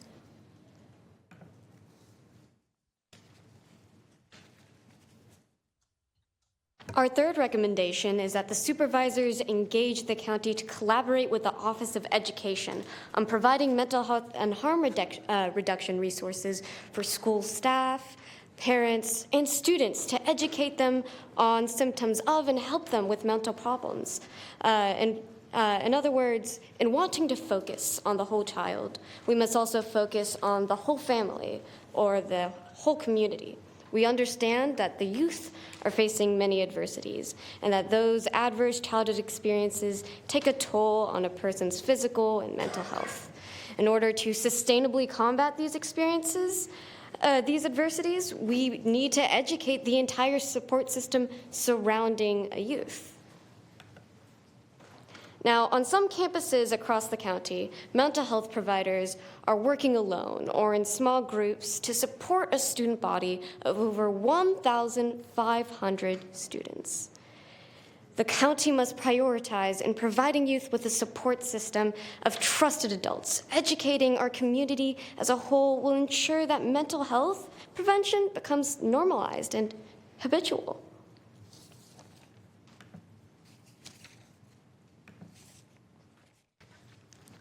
Lastly, we recommend engaging community-based organizations and the school system in advertisement of professional mental health services that can be accessible outside of school hours. The county should be the main entity held accountable for breaking barriers between systems. Our county, our school districts, and the community-based organizations all offer something different to youth, but are all equally important.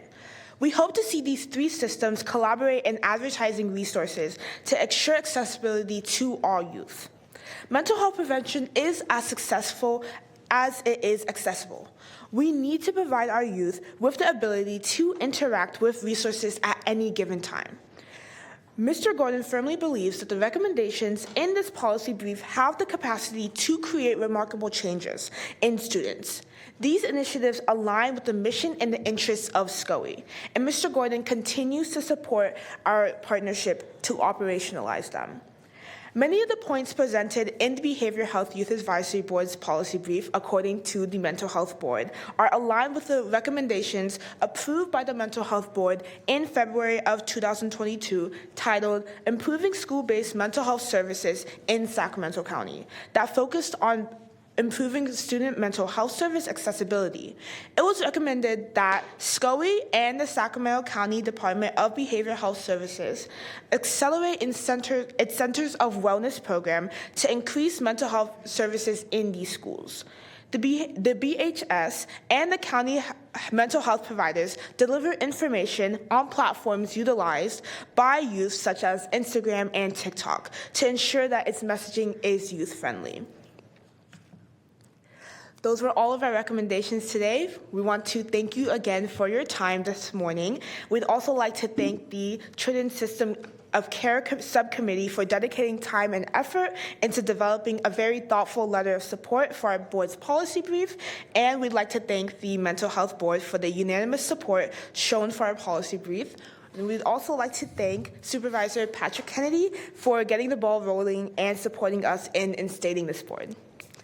We now open the floor to any questions or comments. And you have some. There's some supervisors already queued up, but thank you. This is amazing and incredibly impressive, the work you've done putting this together. I'll turn it over to Supervisor Cerna. Great, thank you, Mr. Chair. So I have to say, we on occasion, the board, have the experience of having young people in front of us presenting on a whole variety of topics, but I have to say the four of you are incredibly impressive. The way you've really outlined the presentation, and obviously you've been very thoughtful about your work, and communicating the recommendations the way you did is something that most veteran older folks can't do as well as you've done this morning. So I just wanted to start with the fact that I just find you four very, very impressive young people.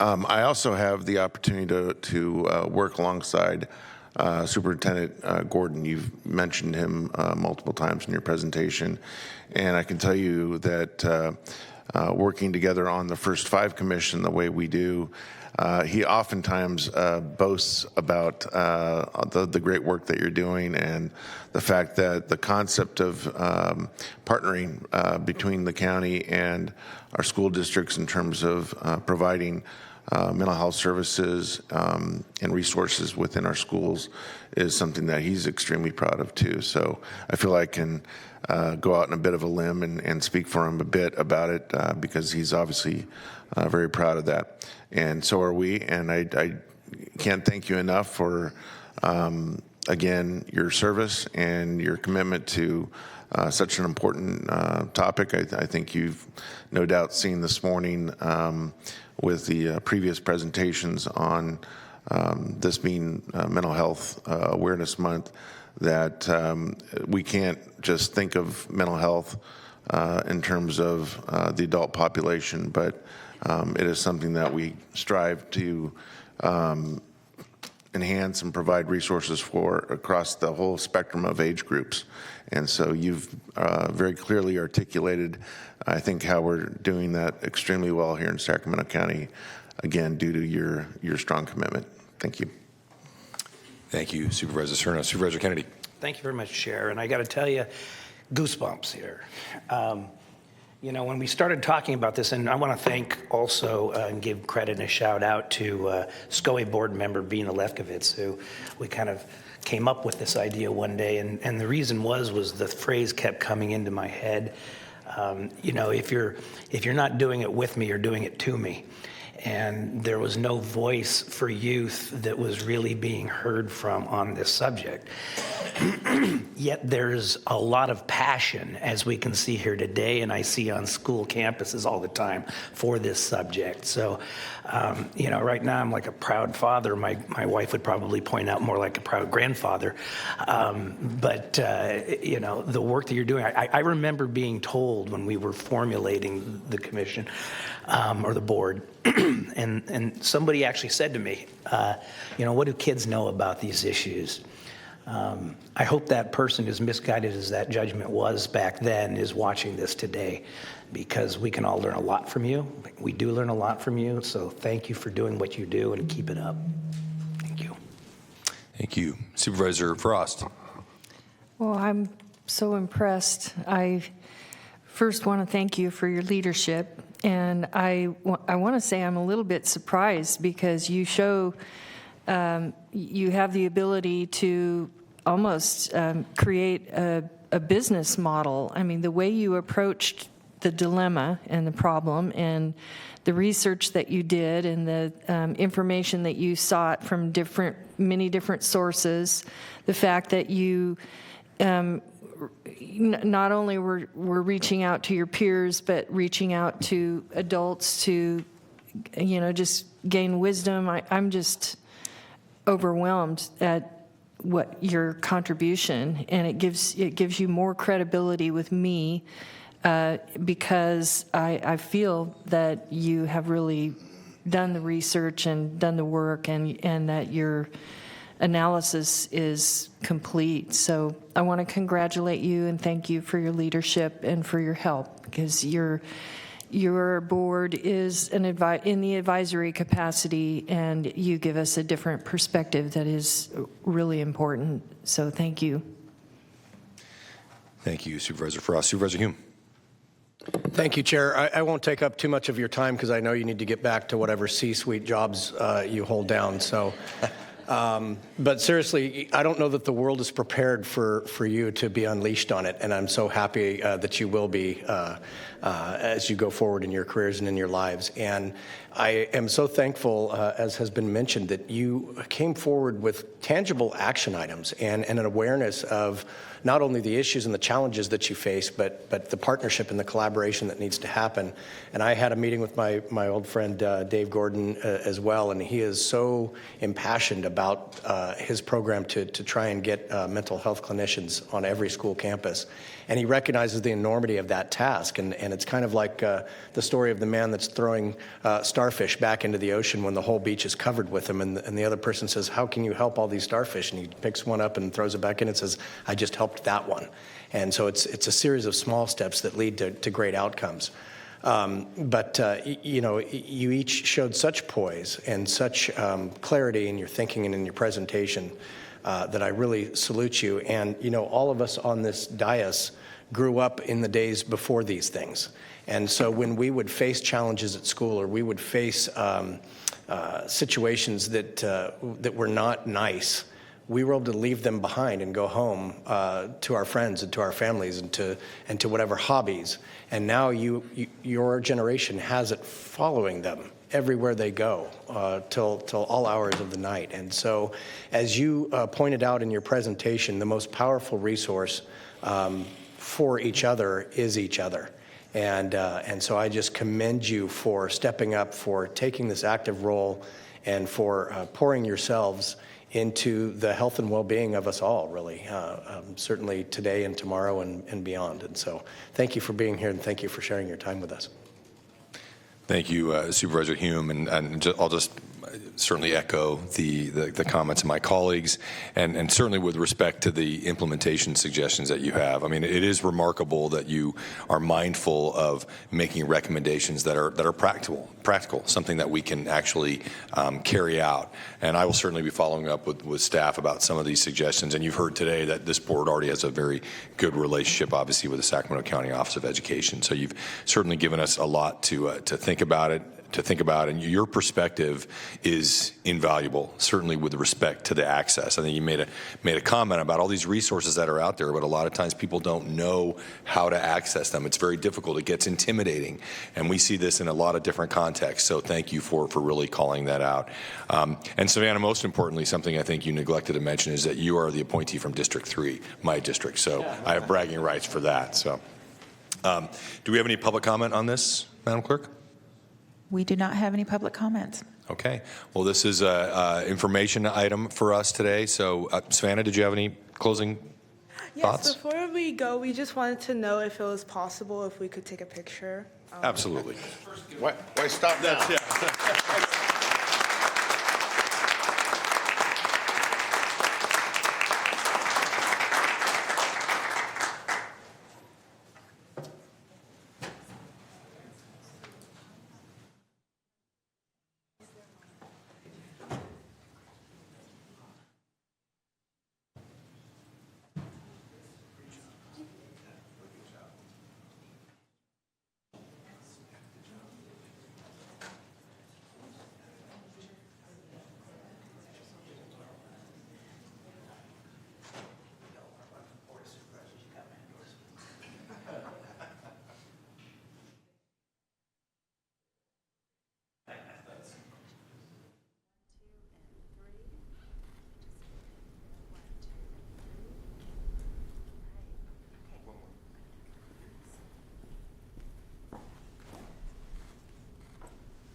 Well, we have our next two items are also, informational items, and the bar has been set very high. So I hope you're aware of that. And with that, we'll move on to item 62. Yes, item 62 is the presentation from Valley Vision regarding the Sacramento Region Economic Resilience Fund. Morning, Evan. Good morning. Hi, Evan Schmidt, CEO of Valley Vision. I think you probably just experienced the highlight of your morning, and now here's the presentation that's next. And I also have to say, as an organization that regularly does needs assessment, I feel like we either need to recruit them, or if they're successful in spinning up a business plan, then we need to watch out, because they're going to take that over. That was an amazing presentation, incredible information, and it's just really blown away. But I'm here to talk to you about the Community Economic Resilience Fund, which I do think is a fantastic opportunity for our region that I want to make sure you all are informed about. I know you're all familiar with Valley Vision, but just to set the stage for us, we're a nonprofit. We're right here in Sacramento, but we're regionally facing, and we advance social equity, economic prosperity, and environmental sustainability to create livable communities across our region. And we're known for collaboration and network management, actionable research, and the project I'm about to share with you involves all of those things.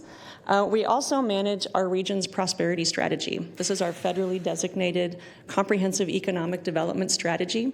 I'll talk a little bit more about the strategies therein later in the presentation, but this is a great foundation as I'm here to talk to you today about economic development in the region, and the prosperity strategy is really our framework for that.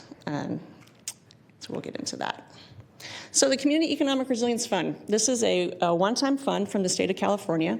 It's $600 million in total, and it is designed to create opportunities for regional economies across the state to advance inclusive economic development, and it's both a visioning and an implementation program. So when we look at the core values of what SURF is, and that's the acronym SURF, which is kind of fun for surfing or that kind of thing. So the idea is to do economic development a little bit differently than maybe what we've experienced before, and they were really clear about some of the key values of the program. So first, it needs to be focused on equity, really focused on disinvested communities, both in terms of involving people who have been left out of the process into the process, as well as having outcomes that really align with the needs of disinvested communities across our region.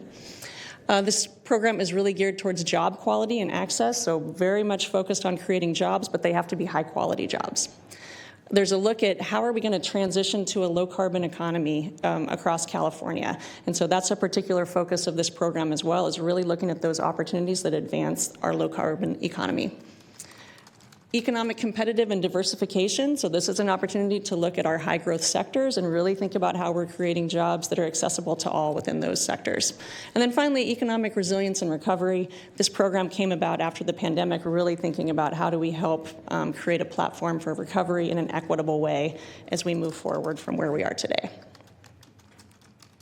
I mentioned that it's a region, that it's focused on regional economies. So this is our region. The state actually designated or kind of split the state up into 13 different regions. This is ours, so we're an 8-county. This includes our kind of normal 6-county SACOG region plus Colusa and Nevada counties. And I mentioned there's both a visioning part and an implementation part. So what we're kicking off right now, and we just got kicked off with this program last month, is the planning phase. So our region has $5 million to support planning, and that what we're supporting is basically kind of two main things: building a really inclusive coalition across our 8 counties and developing an investment strategy for inclusive economic growth. And these two things work together. So the collaborative is intended to really govern and create the priorities and conduct the decision making in order to create this investment strategy. So if you look at the regional collaborative, the state has outlined that it needs to be a really diverse coalition, and they've mentioned some of the key stakeholder types that need to be a part of that coalition.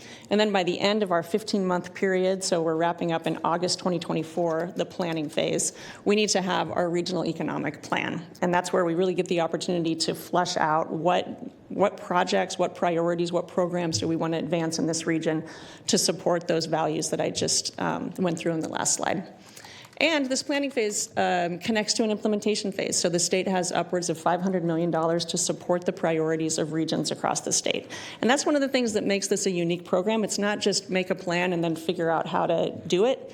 They really are putting resources behind this planning phase and helping us advance our key priorities that we've identified. So I think this is a really transformational opportunity for our region. We get a pretty significant amount of resources in order to put energy into doing economic development planning in a different way than what we've done before. It's a really key time to be doing this. There's really historic investments across both federal and state government to support workforce, economic development, climate change adaptation, and other things. This can really give us an opportunity to identify what it is that we really need and take action on it. We get to elevate communities that are in need and activate supportive programs. So if you think about, economic shocks to our system, all the change that's happening right now, this is a really important time to focus on those communities that are being left behind and figure out what kind of economic development strategies will work for them. And I think this is really, the planning phase is a one-time investment, but this really gives us some capacity to build some regional collaboration systems, to do a larger body of research than what we have now, and really be able to launch from a really strong place with an investment strategy in place to be thinking about what are the big economic things that we want to do. And it does connect to the SURF implementation program, but it also connects to any other funds, sources of funds that we might find. So I think thinking about the federal government, thinking about corporate, thinking about philanthropy, thinking about all kinds of ways we could fund these big asks that we create through this strategy and through this planning.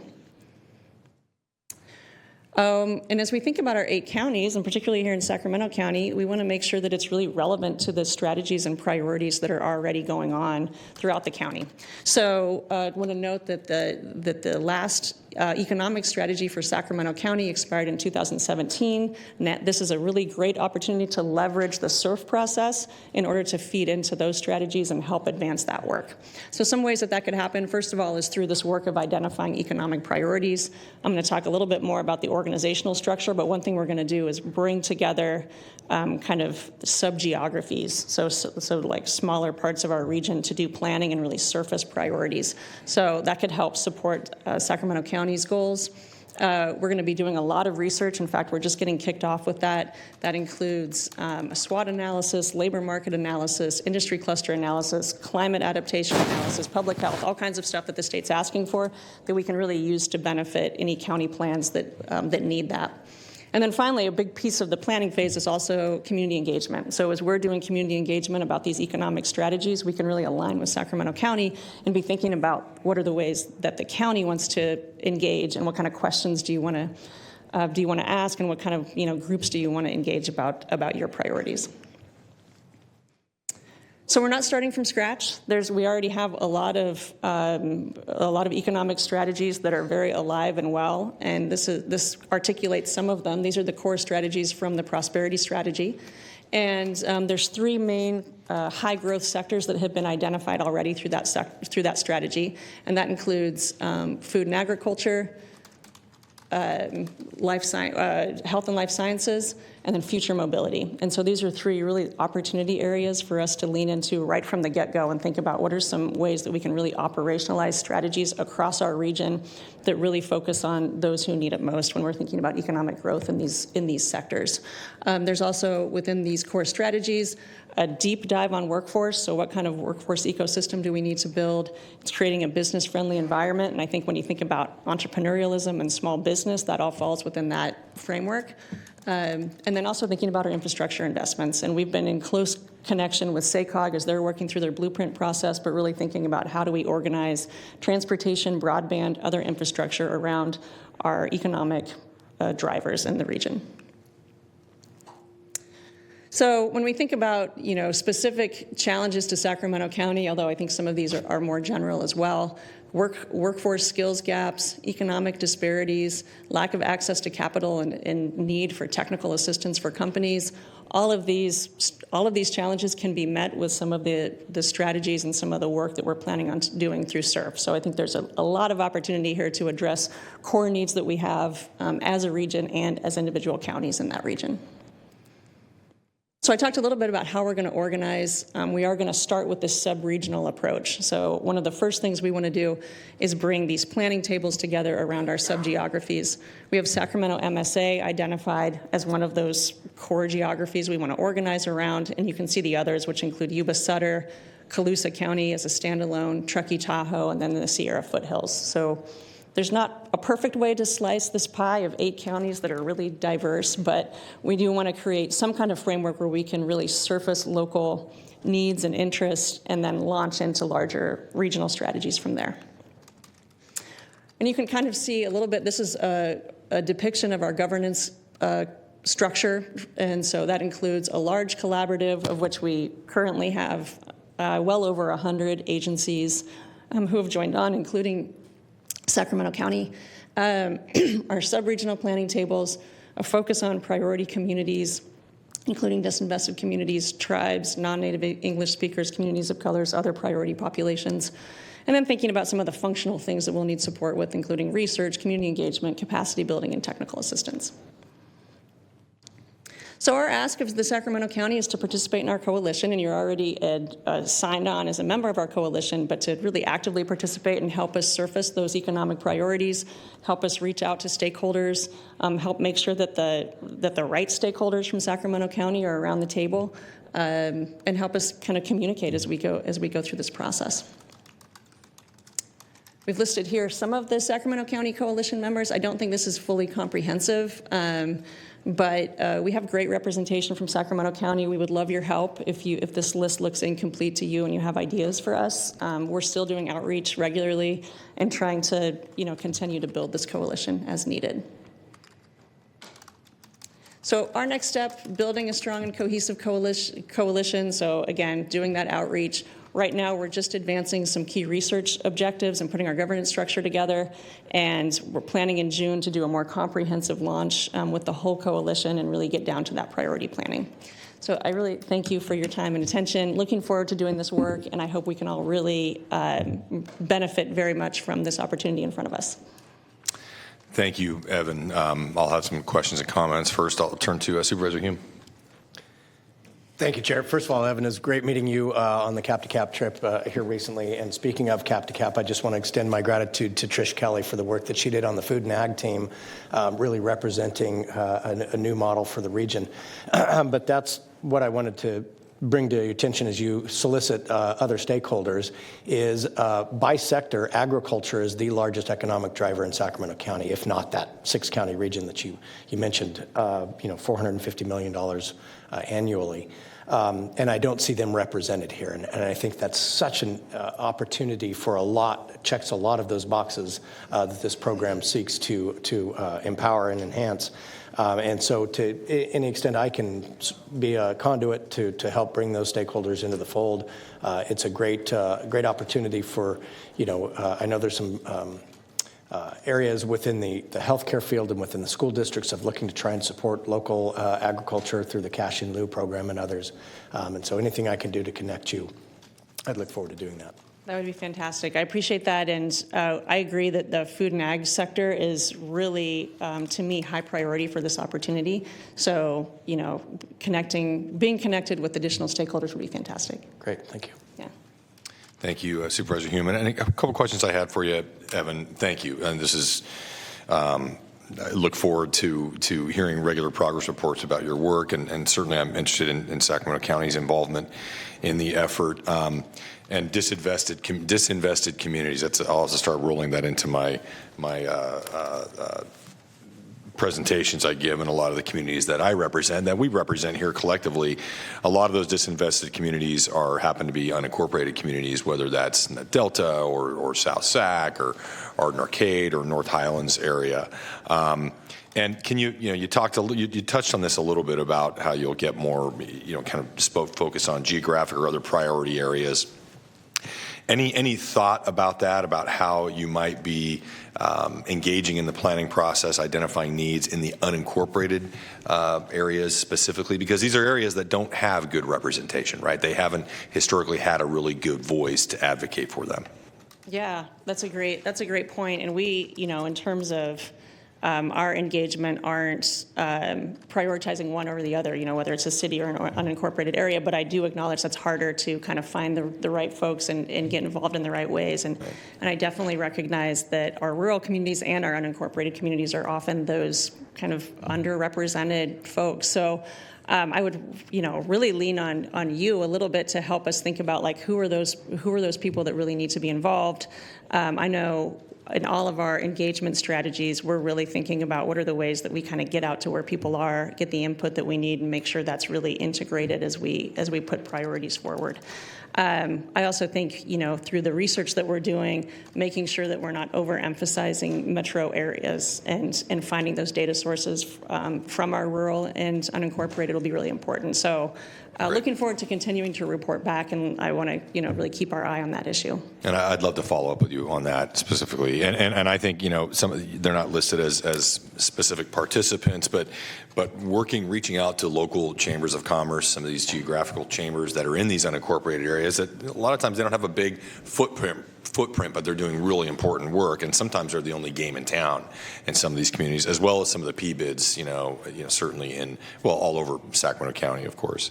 And then I also think to myself about some of I'm glad you mentioned our economic development plan, which has not been updated in such a long time, but also talking about how some of the efforts we're making on our development process improvements and how that might be complementary with some of your efforts, certainly the SURF efforts, in the unincorporated area. So I'd love to have a follow-up meeting with you about this, Evan, and just some ideas I have. And just very much appreciate it. I do think it would be nice to have maybe some representation from an elected from the county on the body that you described at the end of your presentation as well. But so please reach out so we can maybe set up a meeting to talk more.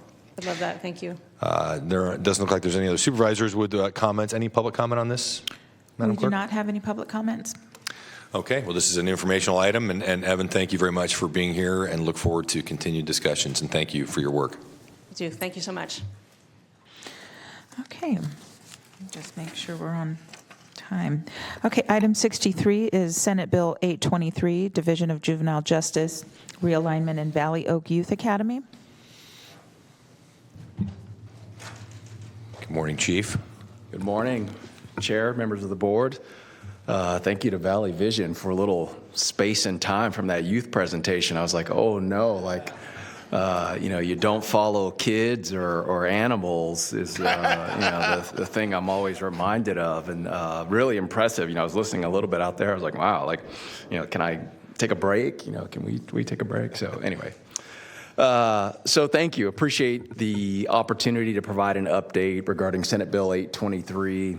It's an important piece of policy, obviously, certainly has public interest. And I think, as it relates to our response locally and the practices we've put in place, I'm glad to hear, of your interest, as well as, eager to share sort of the updates as well as challenges.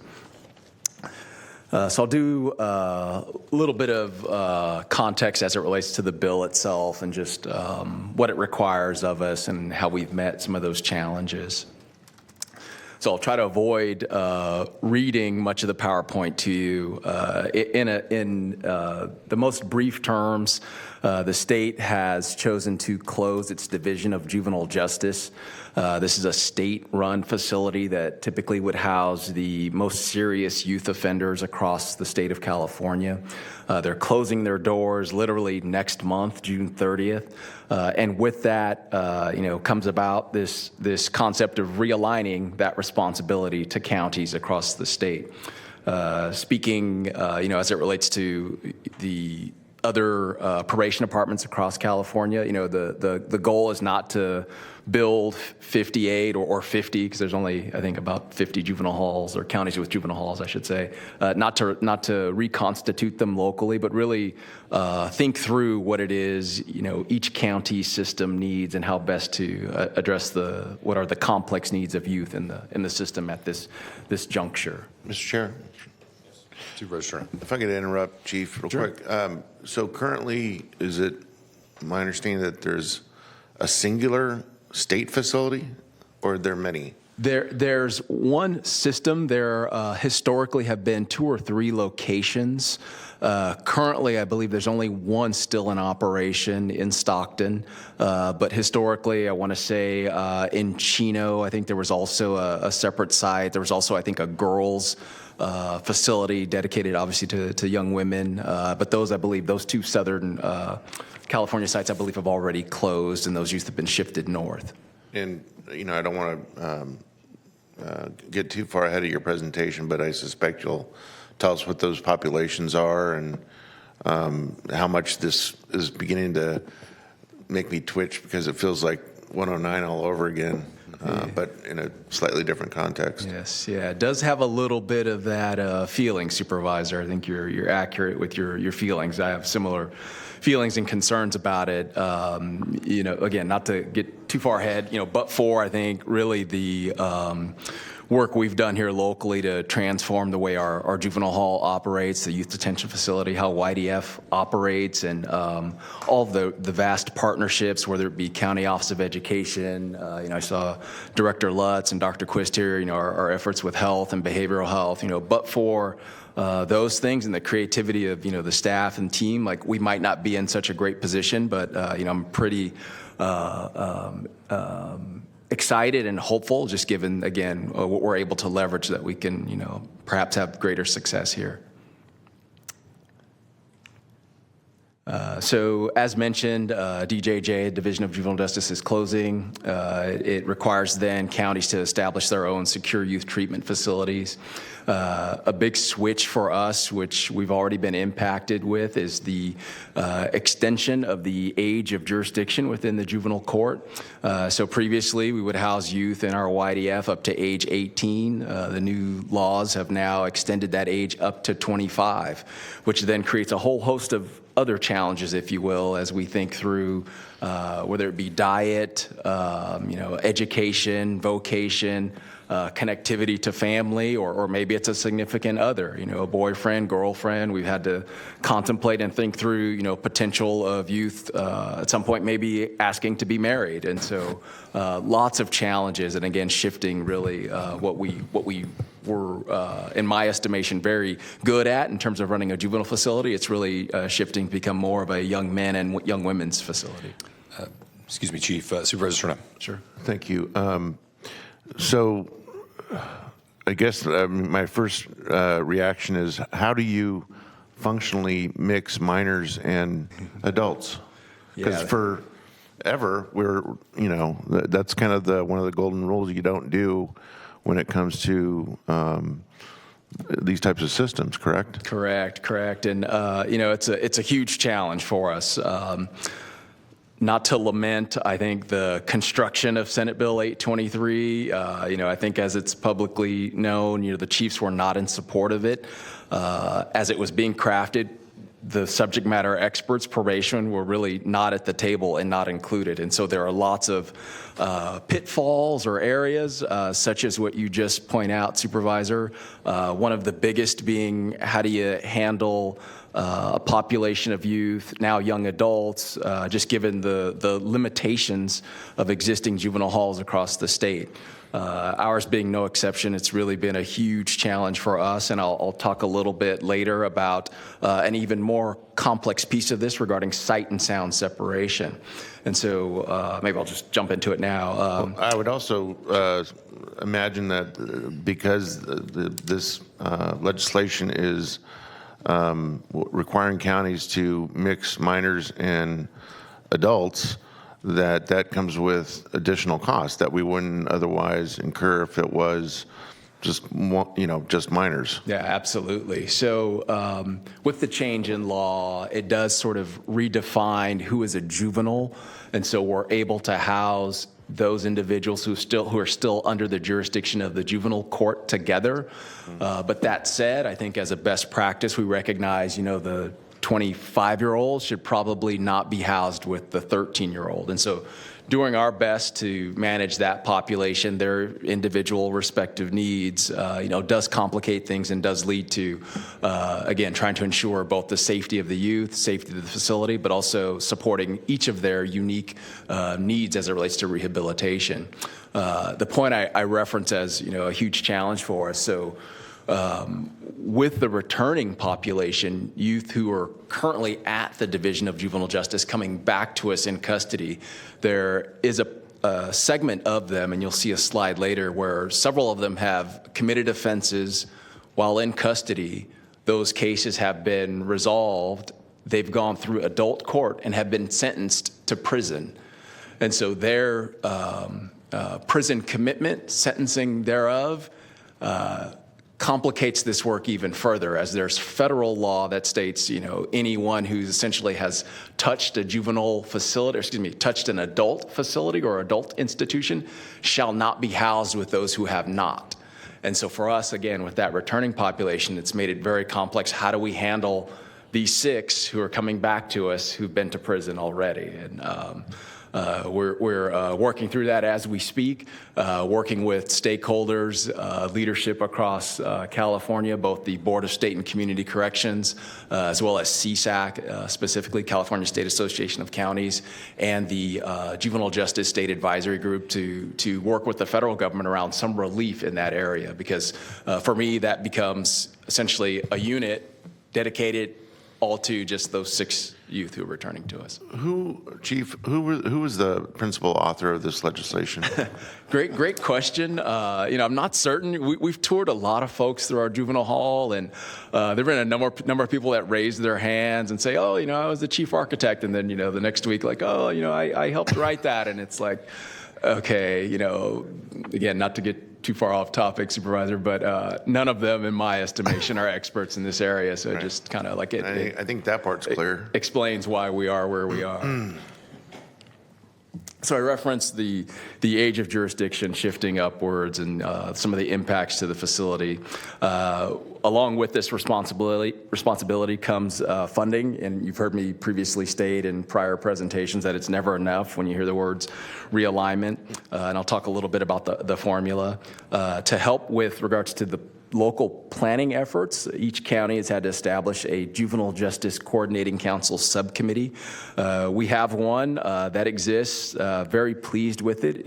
It includes representation across all of the stakeholders, the usual entities, both probation, myself as chief, I am the chair, but includes representatives from the district attorney's office, public defender, county office of education, behavioral health, 4 public members as well, who I think have been really good about providing perspective and ideas that have helped enrich our planning efforts.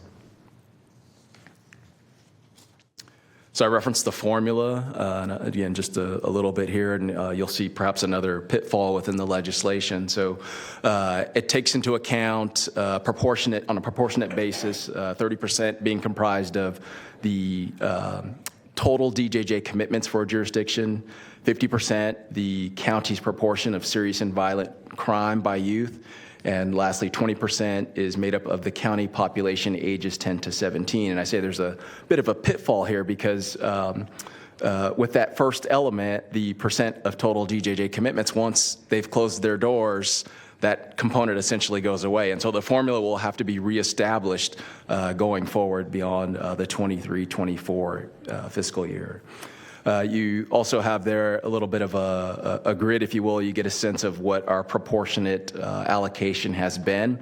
I will note also each of those first 2 years, so fiscal years 21-22 and 22-23, those amounts are different than what was initially projected for us, as the state has had to recalculate and redistribute the allocations across California. I should say Department of Finance has had to recalculate those.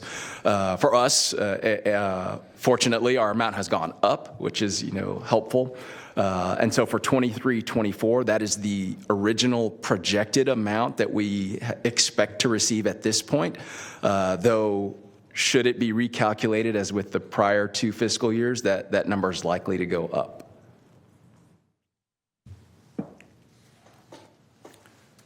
So I'll talk next a little bit about our efforts locally and the Valley Oak Youth Academy, the program that we've stood up inside of our youth detention facility.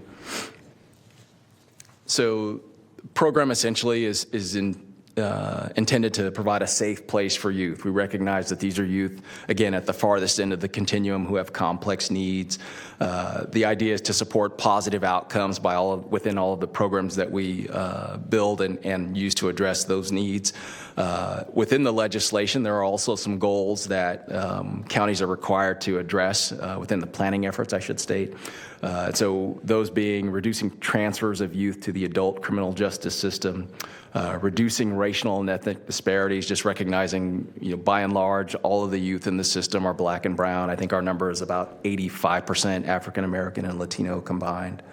And then lastly, reducing confinement in the juvenile justice system, which something not new to us, none of these really being new to us, but remains a huge, huge challenge. So the program services, I'll, again, try to avoid reading to you. You have some sense there of just everything that's involved. So it's many things that we've done historically, traditionally within our youth facility, but also things that we've really worked hard to build out even further, many of which involve our partners. So I'll talk just briefly about mental health services first. Really pleased with behavioral health. And Dr. Quist, as a member of our Juvenile Justice Coordinating Council subcommittee, has been a great partner. Historically, we've had 6 clinicians dedicated to the youth facility, and with this new responsibility, we've sought to add, I think, 3 at this point, perhaps more going forward. I know budget's on the horizon for all of us, just to address what we know are, again, the treatment needs of youth. Given some of the obvious challenges you all are aware of as it relates to recruitment and hiring across the county, probation certainly has been impacted by that, as has behavioral health. We're also very fortunate to have a partner like Stanford Sierra Youth Solutions, who's been able to pick up really where the vacancies within behavioral health have left off. And so fortunately, we've had a long-standing relationship with them as a provider in the community as it relates to cognitive-based treatments, and we're able to leverage that contract, amend it, and actually bring them inside the facility to begin treatment with youth, just recognizing that we could not wait for hiring to occur. And so really, really pleased with them as a partner as well. And so the treatment aspect of this, which is one of the most important, I will say, includes everything from assessment through crisis intervention, the cognitive-based classes, individual, group, and family treatment and counseling, but also addresses the life skills, the social skills of youth who are in the program. Another partner that I'll highlight just briefly, because it's really something that I enjoy touting, it's the medical aspect of our facility. So I think we're one of just a few juvenile halls across the state that has its own clinic, 24/7 clinic, medical clinic within the facility. Ours happens to be nationally accredited as well, which is another feather in our cap. And it includes really just the full array of services that you might expect in the community being provided for youth in custody. So includes both health screenings and education, immunizations, and certainly it was pivotal as it relates to COVID and vaccinations there, but also routine medical care. We have the ability to isolate youth who maybe can't be housed in general population. It includes specialty care as well. We also have dental and vision on site, as well as psychiatric care within the facility. So again, comprehensive array of services as it relates to both medical and mental health. Another very important partner, and it was nice to hear, I think, several of you comment as it relates to County Office of Education, as well as the Youth Advisory Board from BHS talking about them. Superintendent Gordon, close friend of mine, but certainly just a huge ally as it relates to this work. We're very fortunate, the team that he has, who we work with on a daily basis, the principal specifically within our El Centro High School and junior high school inside of YDF, just outstanding individuals. And again, where I reference sort of the ability to leverage many things we've done historically, we've had college programming inside the facility for some time. We've had both culinary and construction programs offered. And so, those become things that we can build on. And so really excited about the future as it relates to education. When I'm talking to the kids in custody, I am always clear with them, education is really a game changer. And so as they, sort of pursue, whether it be the career technical education aspect or perhaps, the 2-year or four-year degree opportunities. For me, the message is really this can help change your trajectory in life. And so provided they have that interest, it's our jobs to then sort of meet them where they are and address and provide opportunities for them to learn. I believe the numbers right now I have in my head, we have roughly 30 plus youth who've already completed their high school equivalency, which then means they have the opportunity to engage in college programming. And I think there are 30 to 40 youth who are already currently participating in our SOAR program, our Students Achieving Academic Responsibility, or our college programming. Of note, about a month ago now, I guess, we had our very first youth complete his AA, his Associate of Arts degree, while in custody. That maybe isn't the greatest thing to celebrate. What I'm more excited about is the fact that he's also been accepted to Sac State and has housing already lined up. And so for us, it's about, how can we ensure and provide the court enough trust to allow that youth maybe to get released to entertain and engage in that educational opportunity. Whether that means, summer session or that means maybe in the fall, we're literally working through that as we speak. Also, in addition to education, again, I just referenced SCOE being such an important partner. We've connected them to a program called the Prison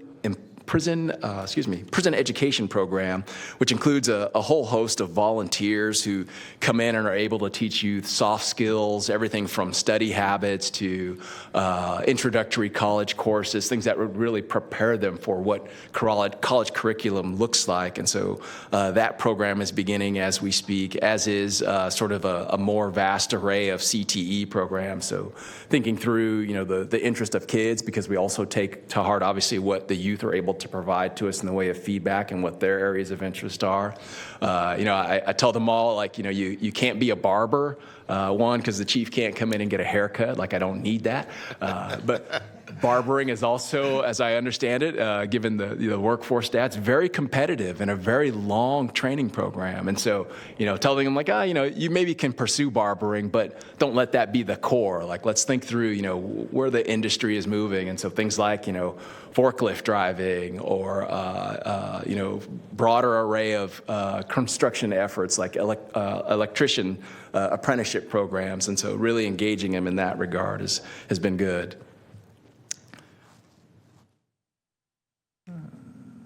Let's keep moving.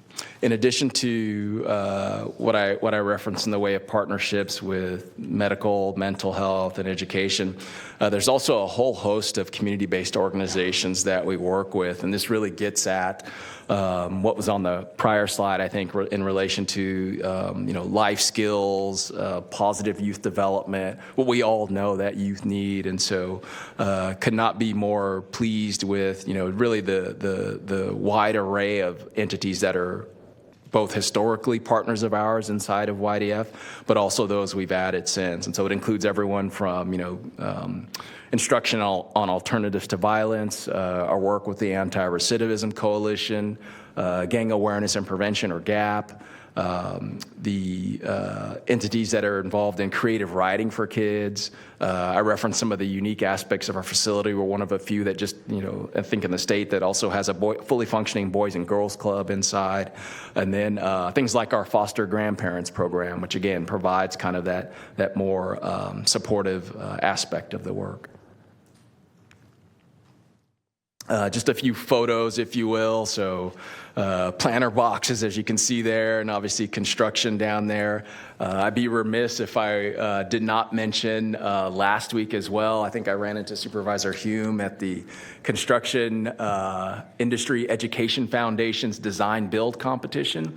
This is the second year that the youth at El Centro have submitted an entry. Last year we submitted a shed, and I think we got an honorable mention. And I was like, we got to make sure our kids in custody see what the landscape looks like and the creativity that exists across all the other comprehensive high schools. And so this year, I think we've submitted an entry that is a greenhouse that we will utilize, obviously, within the facility and help with our programming, of course. And so excited about that partnership as well. The swimming pool, I'll turn to the team. I think it operates from Memorial Day through Labor Day. Is that right? Someone's telling me yes. Thank you, Assistant Chief Wary. And so importance of this slide really is a reminder to thank Department of General Services and Jeff Gassaway. We're very busy inside of the facility. It gets a lot of use. It's getting more use, obviously, as the population creeps up with this new responsibility. And so when you hear that the pumps at the pool are going to be down and the pool might not be operational until fall, like, oh no, like I'm on the phone with Jeff trying to figure out how we can, remedy this. And so really a nod to DGS and their team. They're probably tired of me calling, probably tired of my team calling. But it's really because we have to ensure things like this remain operable because the kids look forward to it. There aren't any of us who haven't seen a youth who spent a day in a pool and realizes, at the end of the day, nobody wants to fight. Nobody's really arguing. They just want a snack and maybe a nap. So thank you to DGS for figuring that out. We're hopeful that they'll be able to help us with some of the other opportunities to address the facility's needs, both as it relates to improvements, as well as just regular maintenance, routine maintenance. We've received a couple grants that are specifically focused in this area. So one helped us to address that top photo there, the field that you see, the north field inside the facility. So we've been able to add drainage to it, add an all-weather track to it, and then separately we received another larger grant of about $3 million to address facility improvements more widely. And so we hope to replace that grass, which I think might still be brown right now, with some all-weather turf and maybe replace the all-weather track with a rubberized surface. So just want to, again, echo their responsiveness. Mr. Chair? Yes, Supervisor. With regard to the pool, Chief, is there still a lifeguard certification? There is, Supervisor. There is. You have a great memory. The pool becomes a great tool for us. And, it's not just the recreation that I reference. It's obviously incentivized, so kids look forward to it. But lifeguarding occurs, as does baptisms for youth who may be interested in it. So, long history of chaplaincy program inside the facility. And when, kids are interested and if they're under 18, parents get permission, we're able to use it for that purpose as well. So again, pool's filters gotta stay clean, gotta stay operational. Well, and just when you were talking about, first of all, a snack and a nap sounds really good right now. But Agreed. But and talking about the pool, it reminds me of a comedian that said, "Money can't buy happiness, but it can buy a jet ski." And I've never seen anyone frowning on a jet ski. And it's kind of the same thing, like just having that sense of normalcy to enjoy true, a pool for an afternoon. Supervisor. We were touring our law enforcement partners through the facility, many of whom took us up on a tour, I don't know, maybe 2 months ago now. And my messaging is like, all of these kids are going home, despite what they've done, and some have done the worst things. They are all going home. So we've got to figure out, how to do that rehabilitation the right way, just knowing that they're going back to a community that we all share. So reentry, something that probation's been squarely focused on for a long time. We've been a model in many respects as we recognize reentry, just what I was stating, begins day one. It doesn't begin when your date of release is getting close. It begins, the day that you're maybe committed to the program. And so utilizing all the partners across the system to establish multidisciplinary teams to help not just with case planning, but also reentry goals for each youth has helped. Within that, also recognizing our own lessons learned over time and that youth voice and choice are an important part of case planning. And so engaging family as well as the youth as it relates to, what they think they need, what they think their strengths are, what could they use help with. Much of that has helped drive, obviously, our reentry programming. And so I referenced, we've been sort of a model. There's an entity called Performance-Based Standards that looks at facilities all across the country. And I think we're still the only 3-time award winner on the detention continuum or category, and we've since moved over into the correctional category, just given that our population and responsibilities are shifting a bit, and so we hope to be competitive there as well. But they knew and observed quickly that, within our facility, we were obviously prioritizing reentry, and because of it, took a hard look at what we've done and have used that to help establish reentry standards for the rest of the country. In addition to that, I'm also privy to the observations and comments made by the now former director of the parole board, as we are really one of the only counties who, when youth were committed to the Division of Juvenile Justice, our officers continued to make the effort to stay engaged and visit youth while in custody, still visit youth and participate in that multidisciplinary team planning efforts that I referenced when DJJ was responsible for the same challenge that we are up against. And so, again, we'd like to think we've got a lot of things to leverage in regards to our challenges here.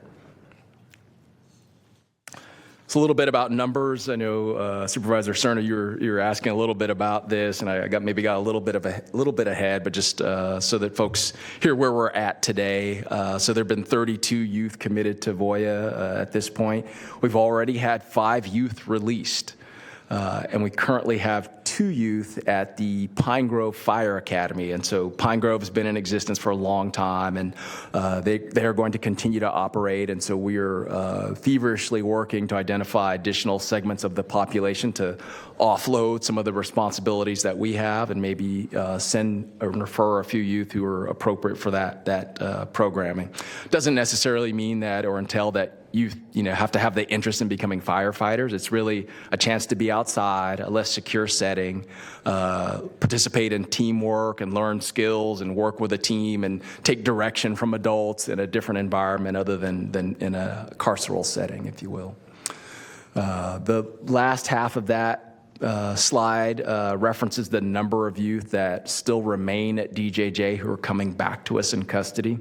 So we've already started the jurisdictional transfer hearings for that population, several of whom already are with us in custody, so it's made our population begin to tick up a bit.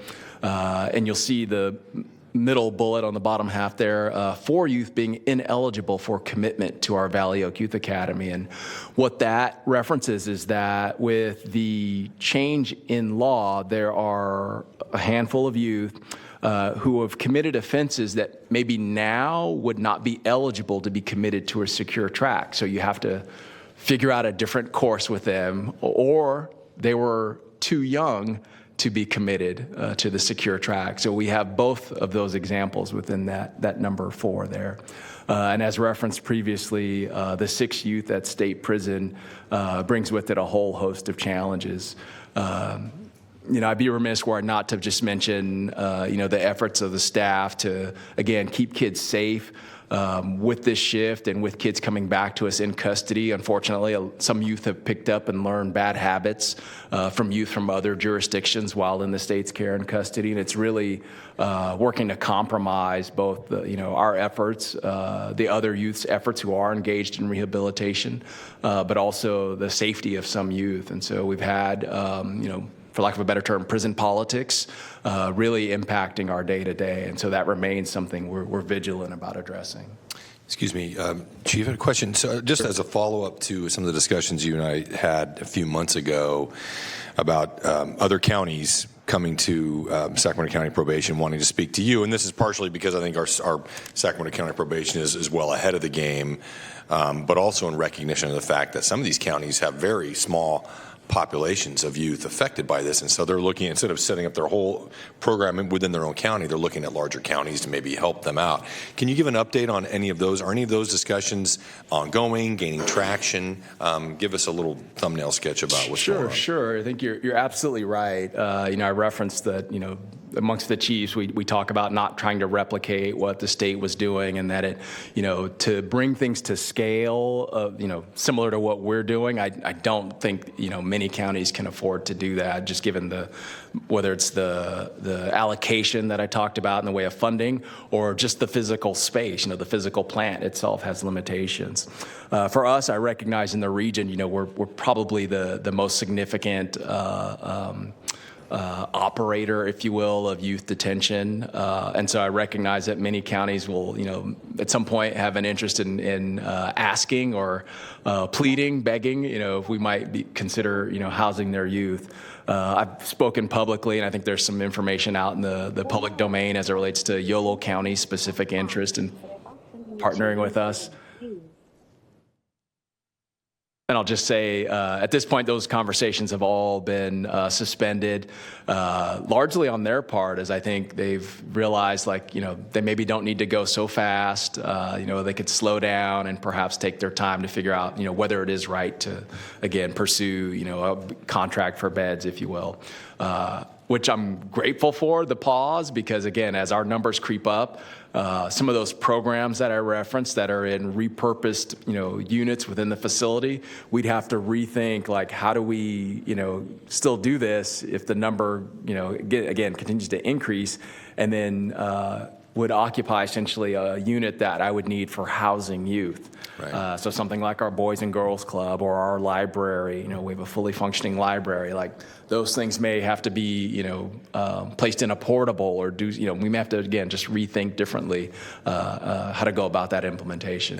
Yeah. As you mentioned to me, I mean, it's such a challenging population and so resource intensive. How would we even go about structuring a contract for any kind of reimbursement? I mean, it's just fraught with challenges. And it's interesting how at the state level, they wanted to decentralize DJJ, but now the counties are struggling to re-centralize it again in regional areas or within larger counties. It's just. I do appreciate that. It does speak to kind of again, I referenced the opposition the Chiefs had with Senate Bill 823, and just it is a little head scratching to see where we're at now, and having to build out 50 different college programs, and having to build out sex offender treatment and cognitive based treatments, and just again a little bit of a head scratcher. As it relates to the population, certainly interest in outcomes, I think, is important. I referenced in the slide, 5 youth released. I think we've had one of those youth return to us briefly for a violation already, but the other four have not to this point. So we're hopeful that we'll continue that trend of, just very few youth violating, but we certainly recognize, this is maybe the most challenging population in the system.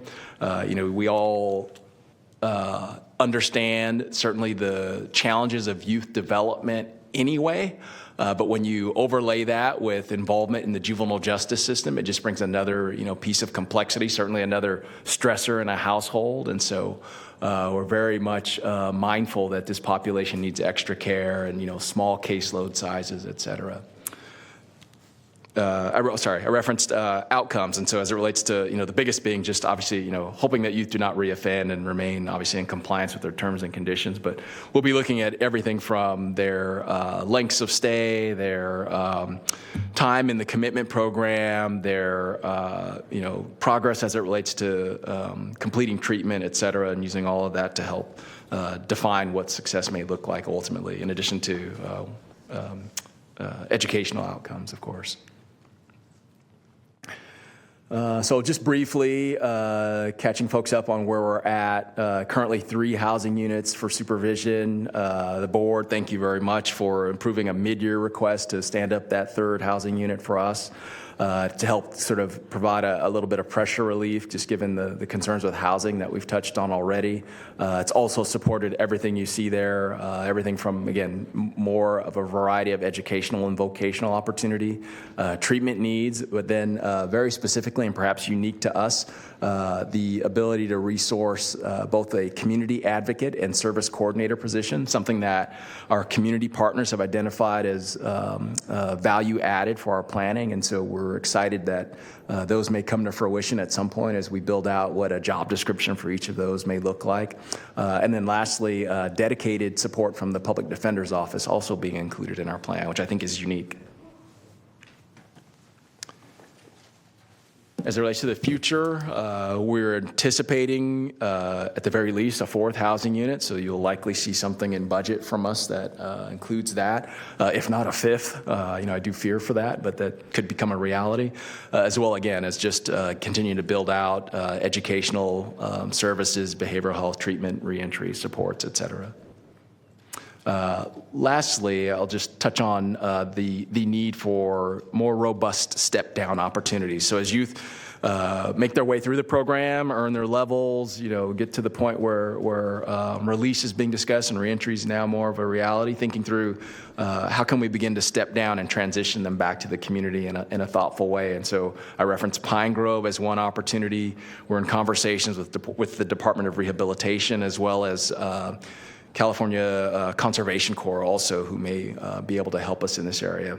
And that's not to mention that, not to forget, I should say, that we have already begun to step youth down in custody, just given some of the programming that we've built, allowing youth to obtain jobs while in custody, which I think we have never done before. And so kids earning, essentially program dollars, which they can then turn around and use to purchase items that they might want at the point of reentry. If they want the new shoes or the jeans or, whatever it is, they can, begin to acquire employment and earn a little bit of wage to help with that transition. And lastly, again, apologize for taking so long, but lastly, we continue to seek out, other partners. And so the work is complex, as I mentioned, and does not come without challenges, but, we continue to look to the public, other partners, certainly the business community around whether it be jobs, internships, ways that we might partner, again, just to help successful reentry for this population. So I'll stop there. I think I've talked enough. And if you have additional questions. Thank you, Chief. Yes, I'll start with Supervisor Sterna. Thank you. Thanks for the presentation, Chief. I wish it was better news, because I look at this as yet another cumulative challenge for us in the space of corrections here. You mentioned some step-down opportunities. I'm going to look to my right, and maybe one of our executive team can refresh my memory, but is it CAL FIRE that is going to be or is leasing portion of the Boys Ranch for their operations? Yes. So if that isn't on your radar currently, that might be yet another opportunity for how these young people might get back into the community and have maybe some vocational opportunities around wildland firefighting. So I just wanted to make sure that that was something that you're aware of. It is, and I am aware, looking forward to it being stood up. The programming with CAL FIRE, I think, includes their training academy, if I remember correctly. And so certainly, an opportunity for youth who raise their hand and want to continue into that field. Thanks. Okay, thank you, Supervisor Sterna. Supervisor Hume. Thank you, Chair.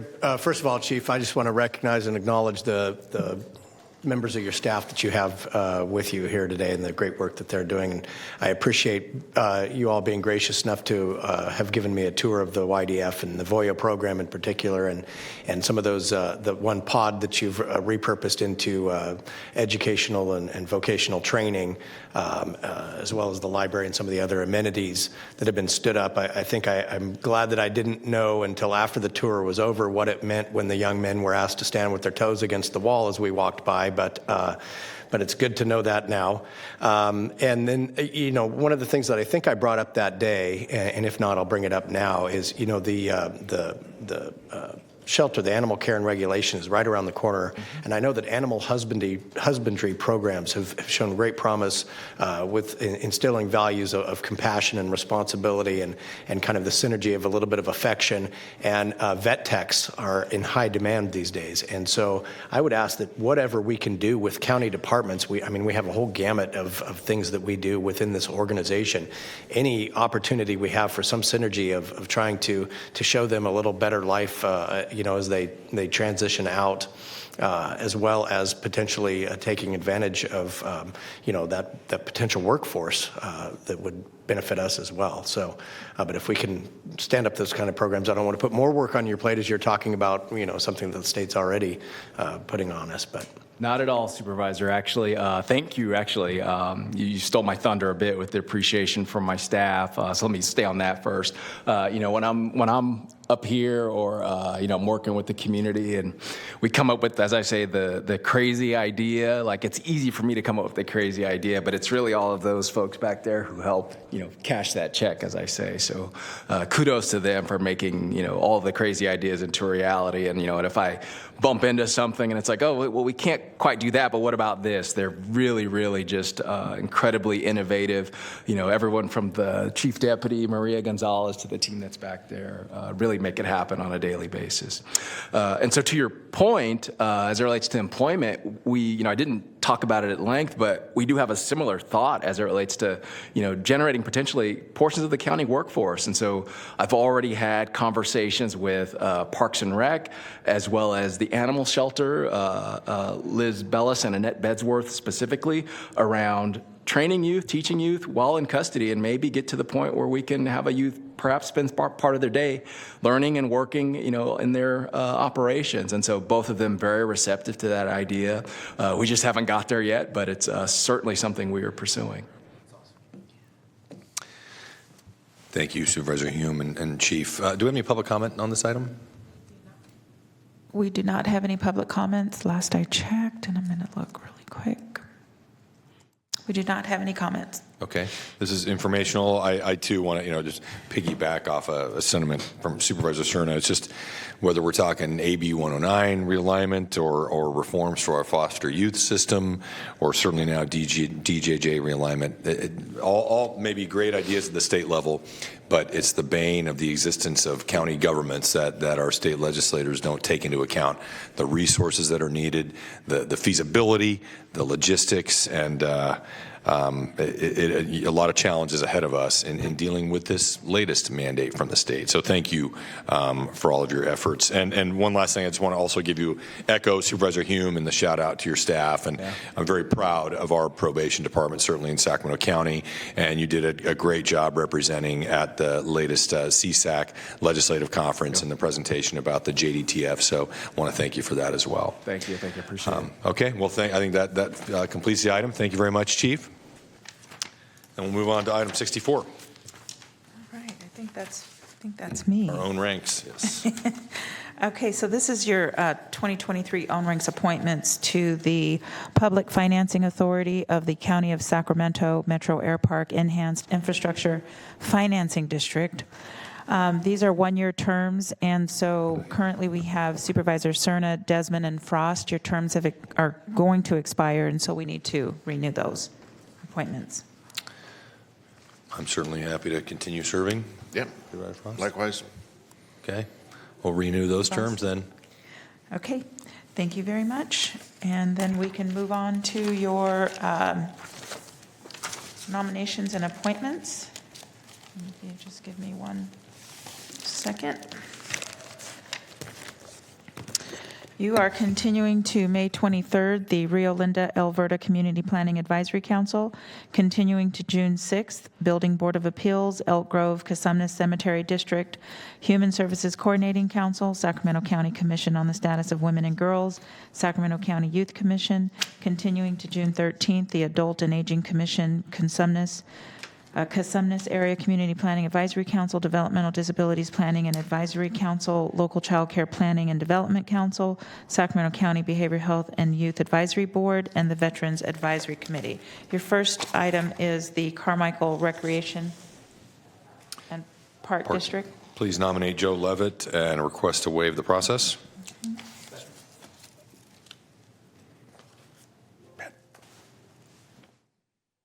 Okay, unanimous vote. And then for the Community Review Commission, Supervisor Frost? Please nominate Mike Martell. Thank you. Okay. I have on my sheet, Madam Clerk, D1, D3, D4, and D5. Yes, are you guys continuing? I have notes on here that you're continuing. Continue to June 6th, please, I guess. I have continued to June 13th for whatever reason on mine. Okay, we'll put you for June 13th. Yeah. And do you want the same thing, Mr. Hume? June 6th, got it. What would you like, Mr. Desmond? June 6th, please. All right, thank you. Okay, Maternal, Child, and Adolescent Health Advisory Board. Chiefs recommend continue to June 13th. And the Orangeville Community Planning Advisory Council, Supervisor Frost. Please nominate Jay Martinez. And would you like to continue the remainder? Yes, I would. Okay. How about June 13th? That would be great. Thank you. Recreation and Park Commission, Supervisor Desmond. Please nominate Garrett McDermott. All right. And the Sacramento County Mental Health Board. Please continue to June 13th. And Mr. Hume? Okay. And that's it. And that concludes your nominations. Okay, thank you, Flo. Next, turn to our county exec for comments. No comments today. Thank you. Okay, then I'll turn to my colleagues. Supervisor Cerna. Thank you, Mr. Chair. I have a couple items. First of all, we heard via phone this morning from Lee Miller regarding some outstanding concerns that she and others have about the legal fireworks enforcement plan. And I would like to respectfully request that we have a report back in open session to this board, preferably before we break. I know that the calendars are probably starting to get pretty congested at this point, but it makes sense, I think, before the 4th of July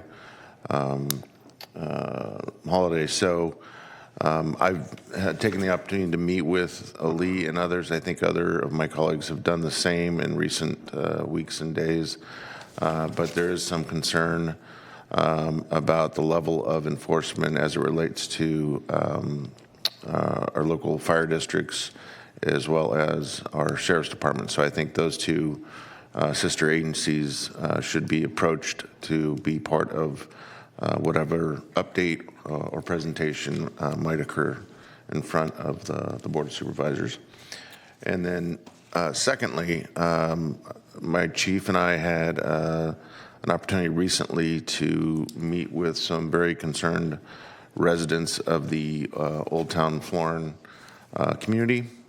Both Supervisor Kennedy and I represent that community as it relates to the water district. We are being told that there are some very disconcerting behavior, apparently, on behalf of some members of the board, and specifically violations of or potential violations of Brown Act. I don't know if our county council's been briefed on what some of those allegations are, but they have surfaced to the point of being very concerning to me if true. So I'm not sure the best way to maybe involve the county in exploring how to investigate what may or may not be happening, but I think it's high time that we take the time to educate ourselves, because some of the accounts I'm hearing about two-person board meetings and a lack of noticing of agendas and other very clear violations, again, if true, violations of the Brown Act are very troubling. So I'm hopeful that between the exec's office and county counsel's office that we can come up with a plan. And I would even suggest perhaps talking to the DA's office in terms of our fraud investigators perhaps being engaged as well. Thank you. Thank you, Supervisor Cerna. And I agree with you on the fireworks issue. I'll work with staff to try to get something on the agenda for June. I agree. We have to do that before July for sure. Okay. Supervisor Hume? No? I had the same thing. I wanted to ask for the enforcement plan to come back. Okay. Okay. Well, then, seeing no further comments from my colleagues, we will adjourn this meeting at 12:20.